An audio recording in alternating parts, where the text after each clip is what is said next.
ঘটনার শুরু থেকে যদি বলি যে আমার যে স্যারের সাথে স্ক্যান্ডাল বা যে জিনিসটা নিয়ে ভাইরাল হয়, উনি আমাদের কলেজে ৩-৪ মাসের জন্য অ্যাডহক হিসেবে আর কি জয়েন করেছিলেন। যেহেতু ওনার এজ গ্যাপটাও বেশি ছিল না আমার থেকে, মানে আমাদের থেকে। উনি সদ্য বিশ্ববিদ্যালয় থেকে গ্র্যাজুয়েশন শেষ করেই জয়েন করেছিল আমাদের কলেজে। যাকে নিয়ে কথা হচ্ছে উনিও কি স্বীকারোক্তি দিয়েছেন পরবর্তীতে, রাইট? হ্যাঁ, উনি স্বীকারোক্তি দিয়েছে, বাট আমি কখনো স্বীকারোক্তি দিইনি। আপনি কখনো দেননি? আপনি প্রথম সোশ্যাল মিডিয়া ফেস করছেন।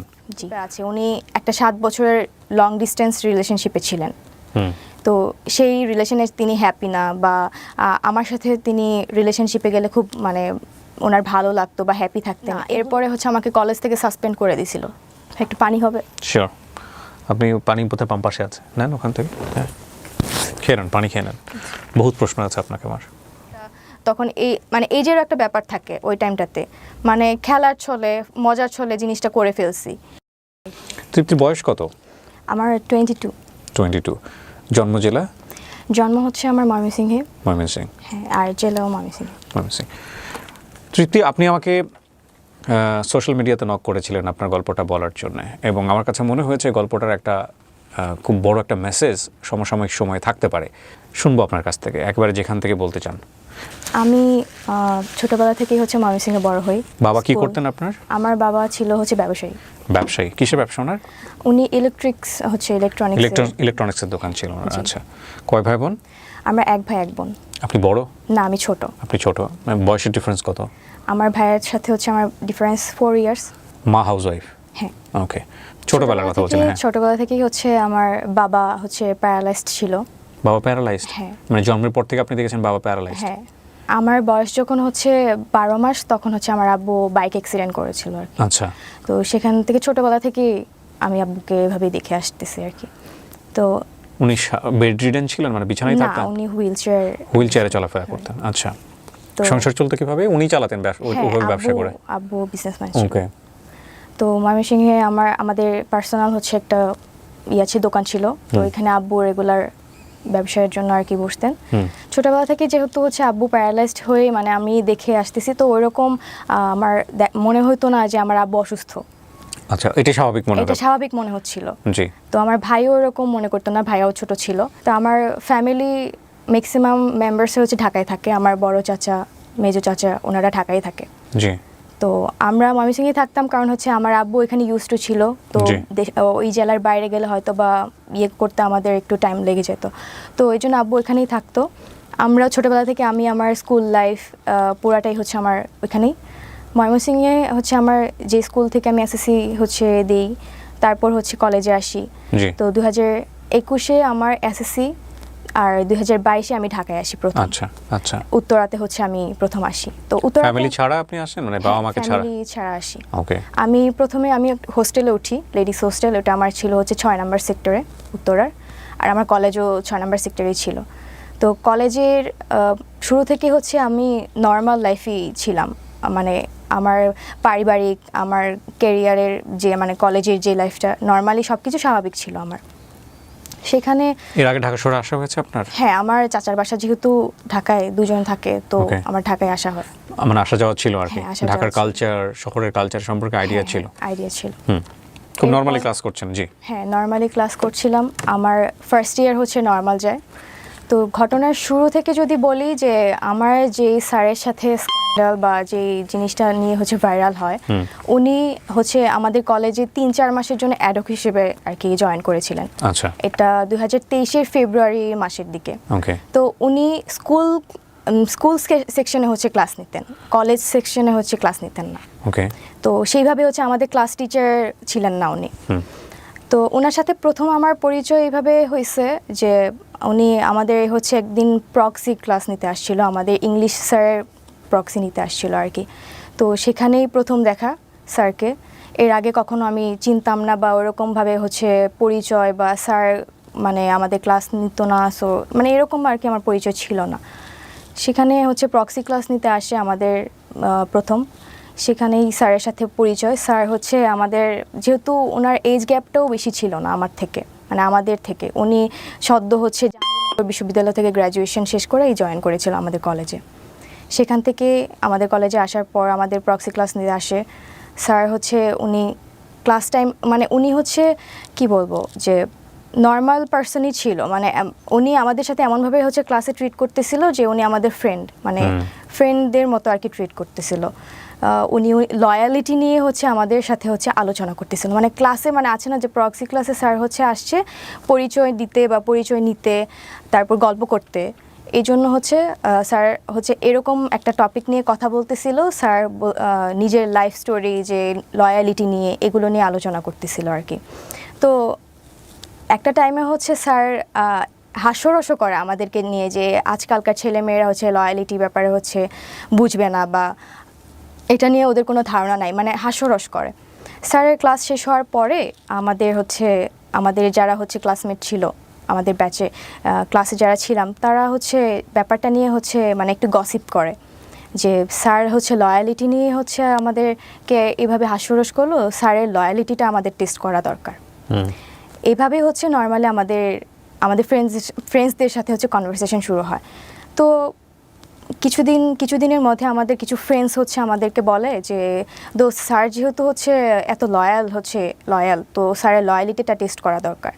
তো আমাদের কিছু ফ্রেন্ডস হচ্ছে বাজি ধরে, আমাদেরকে বলে যে স্যারকে রিলেশনশিপে হচ্ছে নিয়ে আসতে পারবে বা রিলেশনশিপে গিয়ে হচ্ছে স্যারকে টেস্ট করতে পারবে, তাকে আমরা হচ্ছে 5,000 টাকা দিব। এটা আমাদের ফ্রেন্ডসদের মাঝে হচ্ছে একটা ডিল হয়, মানে চ্যালেঞ্জ। কারা কারা ছিল আপনার ফ্রেন্ড সার্কেলের মধ্যে? ছেলে মেয়ে সবাই ছিল, ম্যাক্সিমামই আর কি, মানে যারা আর কি গসিপ করতেছিল আর কি।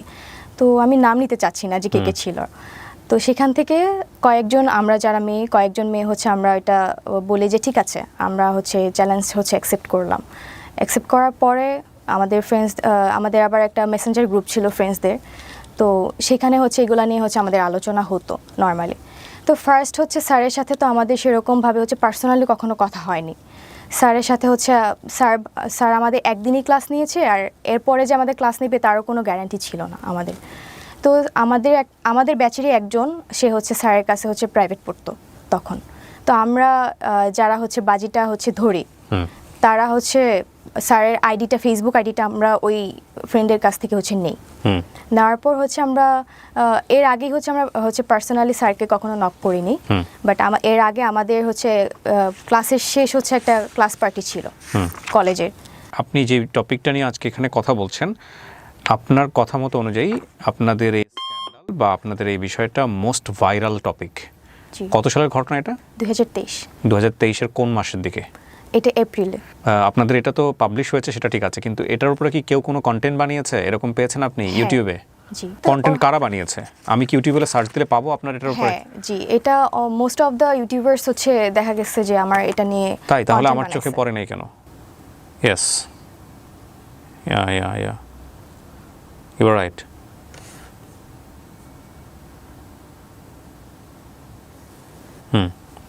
She is right. আমি দেখিনি কখন এর আগে। উনি আমাকে যখন নক করেছিলেন তখনও আমার ওইভাবে দেখা হয় নাই, বাট যাকে নিয়ে কথা হচ্ছে উনিও কি স্বীকারোক্তি দিয়েছেন পরবর্তীতে, রাইট? হ্যাঁ, উনি স্বীকারোক্তি দিয়েছে, বাট আমি কখনো স্বীকারোক্তি দিইনি। আপনি কখনো দেননি? আপনি প্রথম সোশ্যাল মিডিয়া ফেস করছেন। জি। বাট উনি বলেছেন, ওনার বক্তব্য উনি দিয়েছেন। আমি অনুষ্ঠানের শুরুতে একটা বিষয় বলে নেই। আমরা এখানে তৃপ্তির বক্তব্য এমনভাবে প্রেসাইজ করছি যে ব্যক্তি, যে প্রতিষ্ঠানের নাম এখানে আসছে, সেগুলোর সংশ্লিষ্টতা আপনি চাইলে ইউটিউব করে বের করতে পারেন, কিন্তু আমরা আমাদের ভিডিওর জায়গাতে কোনো ধরনের কোনো নাম বা যাকে নিয়ে কথা হবে তার কোনো পরিচয় আমরা আমাদের অনুষ্ঠানে তুলে ধরছি না, কারণ আমাদের অনুষ্ঠানের পারপাস সেটা না। আমাদের অনুষ্ঠানের পারপাস হচ্ছে ওর গল্প থেকে কোনো কিছু শেখা যায় কিনা সামাজিকভাবে। তবে এই ঘটনার প্রেক্ষাপটে যদি কোনো ব্যক্তি যিনি জড়িত কিংবা প্রতিষ্ঠান যিনি এটার সাথে অ্যাসোসিয়েটেড, তারা যদি স্বেচ্ছায় এসে বলেন যে না আমি ওই ব্যক্তি কিংবা আমি ওই প্রতিষ্ঠানের, তাহলে আমি বলতে চাই, আমি কথা বলতে চাই, আমিও কথা বলতে চাই, সেটার জন্য সবসময় আমাদের অনুষ্ঠানের দরজা ওপেন আছে। সো তৃপ্তি, আপনি রাইট। আপনাদের ফ্রেন্ডরা মিলে, বেশ কয়েকজন ফ্রেন্ডরা মিলে বাজি ধরেছিলেন স্যারের লয়ালিটি টেস্ট করার জন্য, কিন্তু কথা হচ্ছে যে স্যার ক্লাস না নিয়ে, ক্লাসের মধ্যে হুট করে লয়ালিটি নিয়ে কেন কথা বলবে ফার্স্ট ক্লাসে এসে? আমিও সেটা জানি না, কারণ হচ্ছে স্যার প্রথম দিনই এসে হচ্ছে স্যারের লয়ালিটি নিয়ে, পার্সোনাল লাইফ নিয়ে কথা বলবে, এটা আমরাও হচ্ছে এক্সপেক্ট করিনি স্যারের থেকে। আচ্ছা, ওকে, ফাইন। সো কি হলো? আপনারা বেশ কয়েকটা ফ্রেন্ড মিলে বাজি ধরলেন এবং আপনাদের 5,000 টাকার বাজি ছিল এটা, তারপর? জি, তারপর হচ্ছে আমরা ফ্রেন্ডরা মিলে হচ্ছে ক্লাস পার্টি ছিল আমাদের লাস্ট, ওই দিন স্যার হচ্ছে আমাদের সাথে ছবি তুলতে চাইলো। তো আমরা হচ্ছে ছবি তুললাম। স্যার ভেবেছিল যে আমরা মেবি স্যারকে হচ্ছে প্রায়োরিটি দিচ্ছি বা আমরা স্যারকে পছন্দ করছি বলে হচ্ছে হয়তো বা ছবি তুলতে চাচ্ছি, বাট আমরা আলটিমেটলি হচ্ছে ফ্রেন্ডসরা মিলে যে একটা বাজি ধরেছি এটা স্যার আসলে জানতো না বা বুঝতে পারে নাই। সেই প্রেক্ষিতে আমরা ছবি তুলি, ওইটাই আমাদের ফার্স্ট ছবি। তারপর আমার ফ্রেন্ডের থেকে যে ফেসবুক আইডি নেই, তো আমরা কয়েকজন মিলেই হচ্ছে স্যারকে ফেসবুকে নক করি। এটা হচ্ছে আপনার 10 থেকে 12 তারিখের ঘটনা, মার্চের। জি। তারপর স্যারকে হচ্ছে আমরা নক দিই, স্যারের সাথে হচ্ছে আমরা কথা বলি এই ব্যাপারে যে স্যার আমরা হচ্ছে আপনার কাছে হচ্ছে একটা ইংলিশ ব্যাচ স্টার্ট করতে চাচ্ছি 8-10 জন মিলে। এই টপিক দিয়ে হচ্ছে আমাদের ফার্স্ট কথা বলা শুরু হয়। জি। কয়েকজন মিলে যখন হচ্ছে এই টপিক নিয়ে হচ্ছে স্যারকে নক করি, তো স্যার দেখা গেছে যে আমার কথাগুলোকে হচ্ছে বেশি প্রায়োরিটি দিচ্ছে বা ইন্টারেস্ট ফিল করতেছে। আমি জানি না যে আমাকেই কেন হচ্ছে স্যার হচ্ছে। সো এটা প্রথমে একটা গ্রুপ চ্যাট ছিল? গ্রুপ চ্যাট না, বাট আমরা হচ্ছে পার্সোনালি করছেন, কিন্তু আপনাকে বেশি বেশি রিপ্লাই দিচ্ছে। হ্যাঁ, ওকে। এটার কারণ হতে পারে সবাই কতটা রিপ্লাই দিচ্ছে না আপনাকে দিচ্ছে? হ্যাঁ, ওকে। তো এটা হতে পারে যে স্যার হয়তোবা আমাকে বিভিন্ন জায়গায় স্টক করেছে, কারণ আমি এর আগে থেকেই দেখা যেত যে আমি ফেসবুকে হচ্ছে রেগুলার ছিলাম, প্লাস হচ্ছে ইনস্টাগ্রামে রেগুলার, টিকটক ভিডিও আমি করতাম। তো যে কারণে দেখা যেত আমার স্যার হচ্ছে ম্যাক্সিমাম অফ দ্য টাইম আমার স্টোরিতে স্যার হচ্ছে আমাকে ইমপ্রেস করার জন্য রিপ্লাই করতো। তো আমার মনে হয়েছে যে বাকিদেরকে হচ্ছে রিপ্লাই করতেছে না, আমাকে কেন করতেছে, আমার এই প্রশ্নটা হচ্ছে ছিল। বাট যখন হচ্ছে এটা আমি আমার ফ্রেন্ডদেরকে বললাম, তখন তারা বলল যে যেহেতু তোকে বেশি ইন্টারেস্ট দেখাচ্ছে, তো তুই হচ্ছে এটা হচ্ছে করে দেখা যে স্যার আসলেই লয়াল কিনা, এটা টেস্ট করার জন্য, যেহেতু বাজিটা হচ্ছে আমরা কয়েকজন মিলেই নিয়েছিলাম। তো সেখান থেকে স্যারের সাথে হচ্ছে নর্মালি আমার কনভারসেশন শুরু হয়। ফার্স্টের দিকে স্যারের সাথে আমার খুব অ্যাজ ইউজুয়াল কথা, নর্মাল কথা। স্যার হচ্ছে আমাকে বিভিন্নভাবে ইমপ্রেস করার ট্রাই করতো, আমাকে হচ্ছে আমার বডি পার্টস নিয়ে হচ্ছে ইমপ্রেস করতো। তো এইভাবেই হচ্ছে উনি করতো, কিন্তু আমার যতটুকু মনে হতো ওনার শুধু আমার বডি পার্টসের দিকেই বেশি হচ্ছে ইন্টারেস্ট ফিল ছিল। এরপর স্যার হচ্ছে আমাদের এরপরের ঘটনা হচ্ছে যে আমরা এইগুলা মেসেঞ্জার গ্রুপে হচ্ছে আমাদের প্রতিনিয়তই হচ্ছে আলোচনা হতো, যে আমরা আপডেট দিতাম যে স্যার কখন কি বলতেছে। আপনি এগুলো স্ক্রিনশট ওদেরকে দিতেন? গ্রুপে স্ক্রিনশট দিতাম না, বাট হচ্ছে আপডেট দিতাম যে কথা হতো আর কি, যে স্যার হচ্ছে এরকম কথা বলে। আপনি যে স্ক্রিনশটগুলো প্রিন্ট করে আমাকে দিয়েছেন, এগুলো কি সোশ্যাল মিডিয়াতে ভাইরাল? হ্যাঁ। ওকে। তারপর তো সেখানে হচ্ছে ফ্রেন্ডরা মিলে কথা বলতাম যে স্যার তো এরকম কথা বলে, তো আমার দেখা যায় স্যার আমার মনে হয় যে লয়াল না। তো আমার ফ্রেন্ডরা বলতেছিল যে তুই বাজিতে জিততে গেলে তোর হচ্ছে প্রুফ সহ আমাদের দিতে হবে, স্যার যে তোর প্রতি হচ্ছে ইন্টারেস্ট ফিল করতেছে বা স্যার তোকে হচ্ছে যত বেশি ইন্টারেস্ট ফিল করতেছে, প্রপোজ করতেছে কিনা, এগুলো আমাদের প্রুফ দিতে পারলেই হচ্ছে তুই বাজিতে হচ্ছে সাকসেসফুল হবি। তো যেহেতু বাজির ব্যাপার ছিল আমার দিক থেকে হচ্ছে আমি ট্রাই করতেছিলাম যে ওই প্রুফটা নেওয়ার পর হচ্ছে আমার স্যারের সাথে কন্ট্যাক্ট অফ হয়ে যাবে। তো এরপর আসি হচ্ছে আমাদের ফার্স্টে হচ্ছে কলেজ পার্টি ছিল, ক্লাস পার্টি ছিল, সেখানে ফার্স্ট দেখা। তো আমার যেহেতু হোস্টেল ছিল হচ্ছে 6 নম্বর সেক্টরে, তো 6 নম্বর রোডে, স্যার হচ্ছে আমাদের পাশেই হচ্ছে 10 নম্বর রোডেই টিউশন করাইতেন। সেখানে হচ্ছে দেখা যেত স্যারের সাথে যখন কথা বলতাম, স্যার হচ্ছে একদিন আমাকে বলে যে আমার সাথে দেখা করতে চায়। তো আমি হচ্ছে একটু ইগনোর করার ট্রাই করি, বাট এখন আমাকে যেহেতু বাজিতে জিততে হবে সেজন্য হচ্ছে আমি রাজি হই যে ঠিক আছে দেখা করব, কিন্তু স্যার হচ্ছে আমি স্যারের চয়েসে হচ্ছে কোনো প্লেসে যেতে চাচ্ছিলাম না। কারণ হচ্ছে আমি যদি স্যারের চয়েসে যাই হয়তোবা স্যার আমার সুযোগ নিয়ে হয়তোবা অনৈতিক কিছু করতে পারে। দ্যাটস ওয়াই আমার বাসার সামনেই হচ্ছে হোস্টেলের সামনেই হচ্ছে একটা পার্ক ছিল, পাবলিক পার্ক ছিল, যেখানে হচ্ছে বয়স্করা হাঁটাহাঁটি করতো, বাচ্চারা খেলাধুলা করতো। তো সেখানে হচ্ছে নর্মালি আমাদের ফার্স্ট পার্সোনালি হচ্ছে দেখা হয়। সেখানেও স্যার হচ্ছে দেখা করতে এসে স্যার নিজের ব্যক্তিগত কিছু কথা আমাকে বলে, ইমোশনাল কথা বলে, যে উনি ওনার পার্সোনাল লাইফে হ্যাপি না, উনি যে একটা রিলেশনশিপে আছে, উনি একটা 7 বছরের লং ডিস্টেন্স রিলেশনশিপে ছিলেন। তো সেই রিলেশনে তিনি হ্যাপি না, বা আমার সাথে তিনি রিলেশনশিপে গেলে খুব ওনার ভালো লাগতো বা হ্যাপি থাকতেন, এগুলো কথাবার্তা বলে আমাকে হচ্ছে একটু মানে ওইদিকে ডাইভার্ট করার ট্রাই করতেন। তো আমার তো কাজ ছিল যে আমি স্যারকে হচ্ছে আমাকে প্রপোজ করবে, এটা জাস্ট আমি প্রুভ নিয়ে আমার ফ্রেন্ডদেরকে দেখাবো, এইটুকুই হচ্ছে আমার মানে ছিল আর কি। তো এরপর স্যার হচ্ছে যখন স্যারকে বললাম যে আপনি যেহেতু আপনার রিলেশনশিপে হ্যাপি না, তাহলে আপনি ব্রেকআপ করে ফেলেন, তা আমরা রিলেশনশিপে যাই। তো আমি এটা স্যারকে বলি, তো স্যার হচ্ছে তখন কথাটা এমনভাবে মানে ঘোরায় ফেলে যে বলতেছে যে আসলে আমি একটু টাইম নিই, হ্যাঁ হুট করে তো হচ্ছে রিলেশনশিপে ব্রেকআপ করা যায় না, আমি একটু টাইম নিয়ে তারপরে হচ্ছে আমরা রিলেশনশিপে যাই। তো স্যার আমাকে বলে যে আচ্ছা ঠিক আছে, আমি ঈদের পরে হচ্ছে আমি আমার যে যার সাথে রিলেশন আছে আমি তার সাথে সব কিছু শেষ করে ফেলবো, এটা বলে। তো তখন হচ্ছে রোজার মাস, যখন আমাদের প্রথম দেখাটা হয় তখন রোজার মাস। তো এরপর স্যার হচ্ছে আমাকে হচ্ছে মানে প্রতিনিয়ত দেখা যেত যে খুব বেশি হচ্ছে মানে টেক্সট করতো, কেয়ার করতো।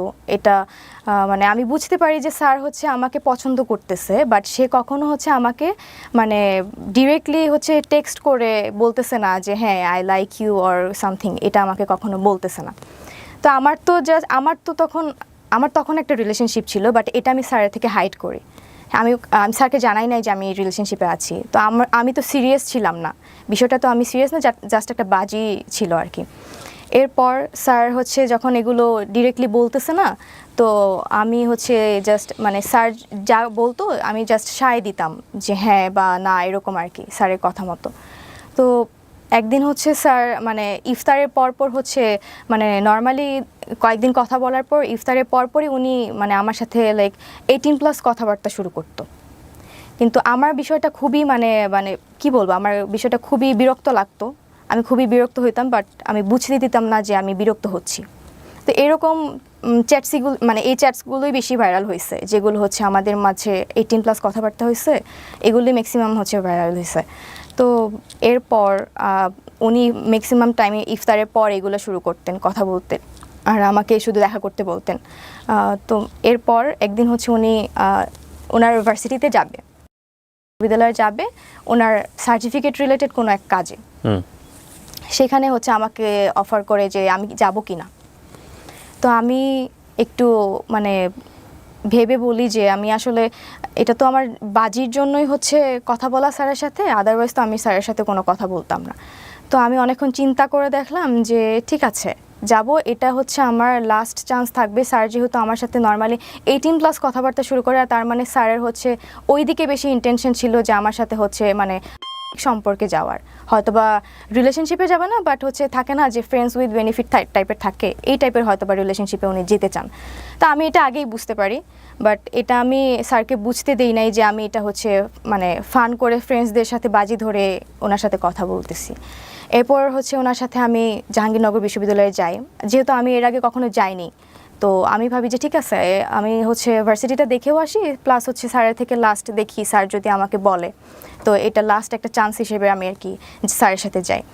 তো এরপর স্যারের সাথে যখন আমি বাসে করেতে যাই, স্যার আবার সেই বাসে হচ্ছে সেই ওনার ইমোশনাল কথাবার্তা যে উনি আমাকে পছন্দ করে, রিলেশনশিপে হ্যাপি না, আমার সাথে রিলেশনে থাকলে খুব ভালো হতো, এরকম কথাবার্তা বলে। তো এক পর্যায়ে হচ্ছে ওনাকে আমি বলি যে তাহলে আপনি রিলেশনশিপে ব্রেকআপ করে ফেলেন, আমরা রিলেশনশিপে যাই। উনি হচ্ছে তখন মানে কথাটা হচ্ছে কাটায় যাইতো, যে লাইক বলতো না যে ঠিক আছে আমরা রিলেশনশিপে যাই বা কিছু, এরকম কিছু বলতো না। তো কিছুক্ষণ পর উনি হচ্ছে হঠাৎ করে আমার গায়ে টাচ করে। তো আমি খুব বেশি রেগে যাই, রেগে হচ্ছে আমি মানে কি বলবো, এখন ওনাকে আমি কিছু বলি নাই। তখন আমি জাস্ট করতেছিলাম, এনশিওর হচ্ছিলাম যে উনি আসলে কি চায়, উনিকে আমার কাছে কি বডির মানে অ্যাট্রাকশন বেশি কাজ করতেছে, নাকি ওনার হচ্ছে মেন্টালি যে থাকে না অ্যাট্রাকশন, ওইটা কাজ করতেছে। তো ওই দিন যাই জাহাঙ্গীরনগরে হচ্ছে ঘুরি, তারপরে চলে আসি। উনি যেহেতু সার্টিফিকেটের রিলেটেড কাজে গেছিলো, ওটা তোলার পর বাসায় চলে আসি। বাসায় এসে আমি আমার ফ্রেন্ডদেরকে জানাই যে উনি আজকে আমাকে গায়ে টাচ করছে, সো আমি এই মানে ডিলটা হচ্ছে আমি আর কন্টিনিউ করতে চাচ্ছি না, যা হয়েছে এই পর্যন্ত স্টপ থাকুক। কজ আমার গায়ে টাচ করছে, এটা তো আমি মানে মেনে নিতে পারতেছিলাম না, আমার খুব রাগ হচ্ছিল। আমি ফ্রেন্ডদেরকে বলি যে আমি এই বাজিটা হচ্ছে আর কন্টিনিউ করব না। তো পরবর্তীতে হচ্ছে এই বিষয়টা আমি আমার বয়ফ্রেন্ডের থেকেও হচ্ছে হাইড করেছিলাম, হাইড করার পর কিছুদিন পর হচ্ছে আমি বিষয়টা আমার মনে হয় যে না আমি যা করছি বা করতেছি এটা আমার বয়ফ্রেন্ডের জানা উচিত, কারণ আমি তো একটা মানে রিলেশনশিপে ছিলাম, আমি এখন আমার ফ্রেন্ডদের সাথে বাজি ধরছি, এটা আমার ওকে জানানো উচিত। তো কিছুদিন পর আমি ওর সাথে হচ্ছে এটা শেয়ার করি দেখা করে, তো ও খুব আমাকে বলতেছে যে তুমি যা করছো এটা খুবই খারাপ, তো তুমি স্যারের সাথে দেখা করে তুমি স্যারকে সরি বলবা আর সব কিছু ক্লিয়ার করে বলে দিবা। এটা হচ্ছে এপ্রিলের হচ্ছে শুরুর দিকে। তো এরপর হচ্ছে স্যারের সাথে হচ্ছে লাস্ট হচ্ছে আমাদের 14 এপ্রিল, 15 তারিখের আগে 14 এপ্রিল হচ্ছে আমাদের কলেজে পহেলা বৈশাখের একটা প্রোগ্রাম থাকে। তো আমি প্ল্যান করি যে ও স্যারের সাথে কথা বলে আমি হচ্ছে আমার বয়ফ্রেন্ডের সাথে হচ্ছে দেখা করতে যাব। কলেজে যাই, স্যারকে আমি বলি যে স্যার আমি আপনাকে কিছু বলতে চাই, তো আপনি হচ্ছে আমার কিছু কথা আছে আপনার সাথে। তো স্যার বলে যে আচ্ছা প্রোগ্রাম শেষে বইলো, আমাকে বলতেছে প্রোগ্রাম শেষে বইলো। তো প্রোগ্রাম শেষ হওয়ার পর স্যার আমাকে বলতেছে চলো, মানে স্যার চাচ্ছিল একটা রেস্টুরেন্টে বসতে। তো আমি স্যারকে বলি যে স্যার আমার একটু তাড়া আছে, তো আমি হচ্ছে আমার একটু যেতে হবে। পরে আমাকে জিজ্ঞেস করলো তুমি কোথায় যাবে, তো আমি বললাম যে আমি একটু মতিঝিল যাবো আমার কাজিনদের সাথে দেখা করতে। তো আমি এটা মিথ্যা কথা বলছি আর কি, আলটিমেটলি আমি হচ্ছে আমার বয়ফ্রেন্ডের সাথে দেখা করতে যেতাম, তো এটা আমি ওনাকে মিথ্যা বলছি। তো উনি আমাকে বললো ঠিক আছে, তা আমি একটু মিরপুরে যাবো, তাহলে চলো যেতে যেতে তাহলে কথা হবে। তো সেখান থেকে আমরা একটা রিক্সা নিই, রিক্সায় বসে স্যারকে আমি সব কিছু হচ্ছে ক্লিয়ার করি যে স্যার হচ্ছে আপনার সাথে যা হয়েছে এটা টোটালি একটা ফান, আমরা ফ্রেন্ডরা মিলে হচ্ছে এটা বাজি ধরছিলাম। তো স্যার একটু প্রথমে ভ্যাবাচাকা খেয়ে যায়, তো উনি বুঝতে পারতেছিল না যে আসলে মানে এরকম কিছু একটা ঘটছে। এরপর স্যার হচ্ছে আমাকে বুঝাইতে চাচ্ছে যে উনি এটা এমনি এমনি করছে, আসলে কিন্তু আমি বুঝতে পারছি যে উনি আসলে মেন্টালি চাইছে যে আমার সাথে এঙ্গেজড হইতে।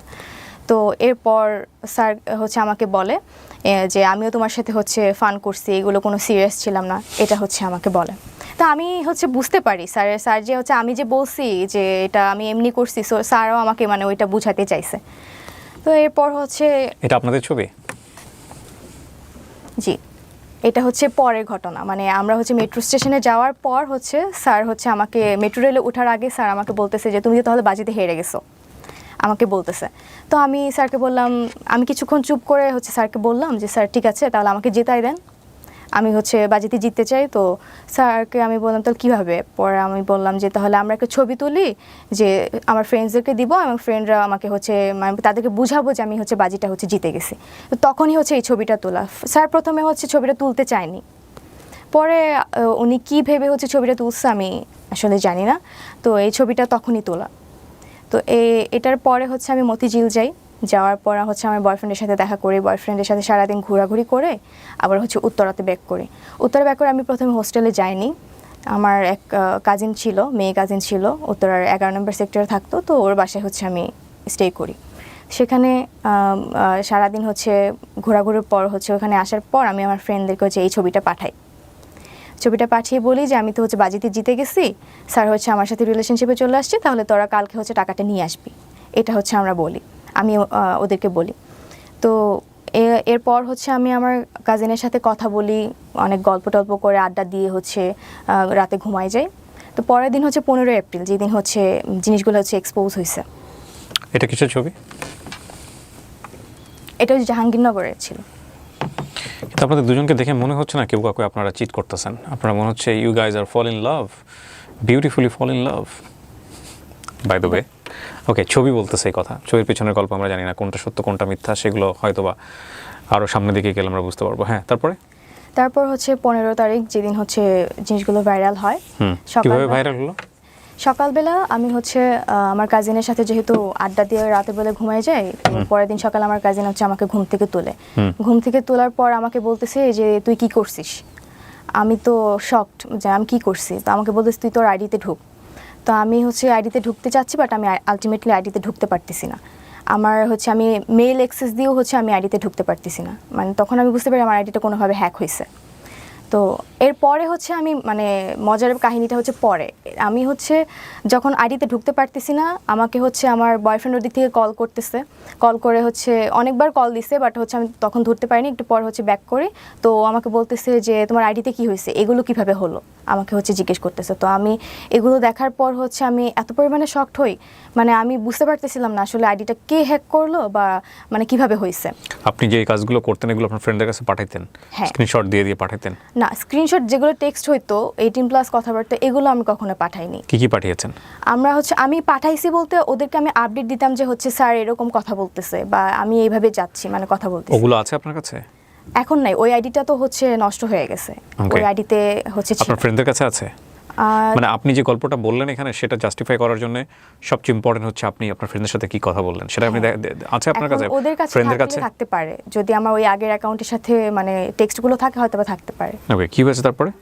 তারপর হচ্ছে আমার বয়ফ্রেন্ড আমাকে বলে যে কিভাবে এগুলো হলো।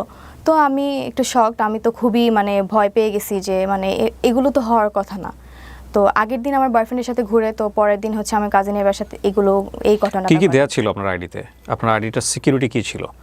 আপনি আইডিটা খুলেছিলেন কি দিয়ে? মেল অ্যাড্রেস দিয়ে? হ্যাঁ, মেল দিয়ে। ফোন নাম্বার ছিল আইডিতে? হ্যাঁ, ফোন নাম্বার ছিল। টু ওয়ে ভেরিফিকেশন অন ছিল? না, ওকে, তারপর? ভেরিফিকেশন অন ছিল না, জাস্ট প্রাইভেট করা ছিল আর কি অ্যাকাউন্টটা।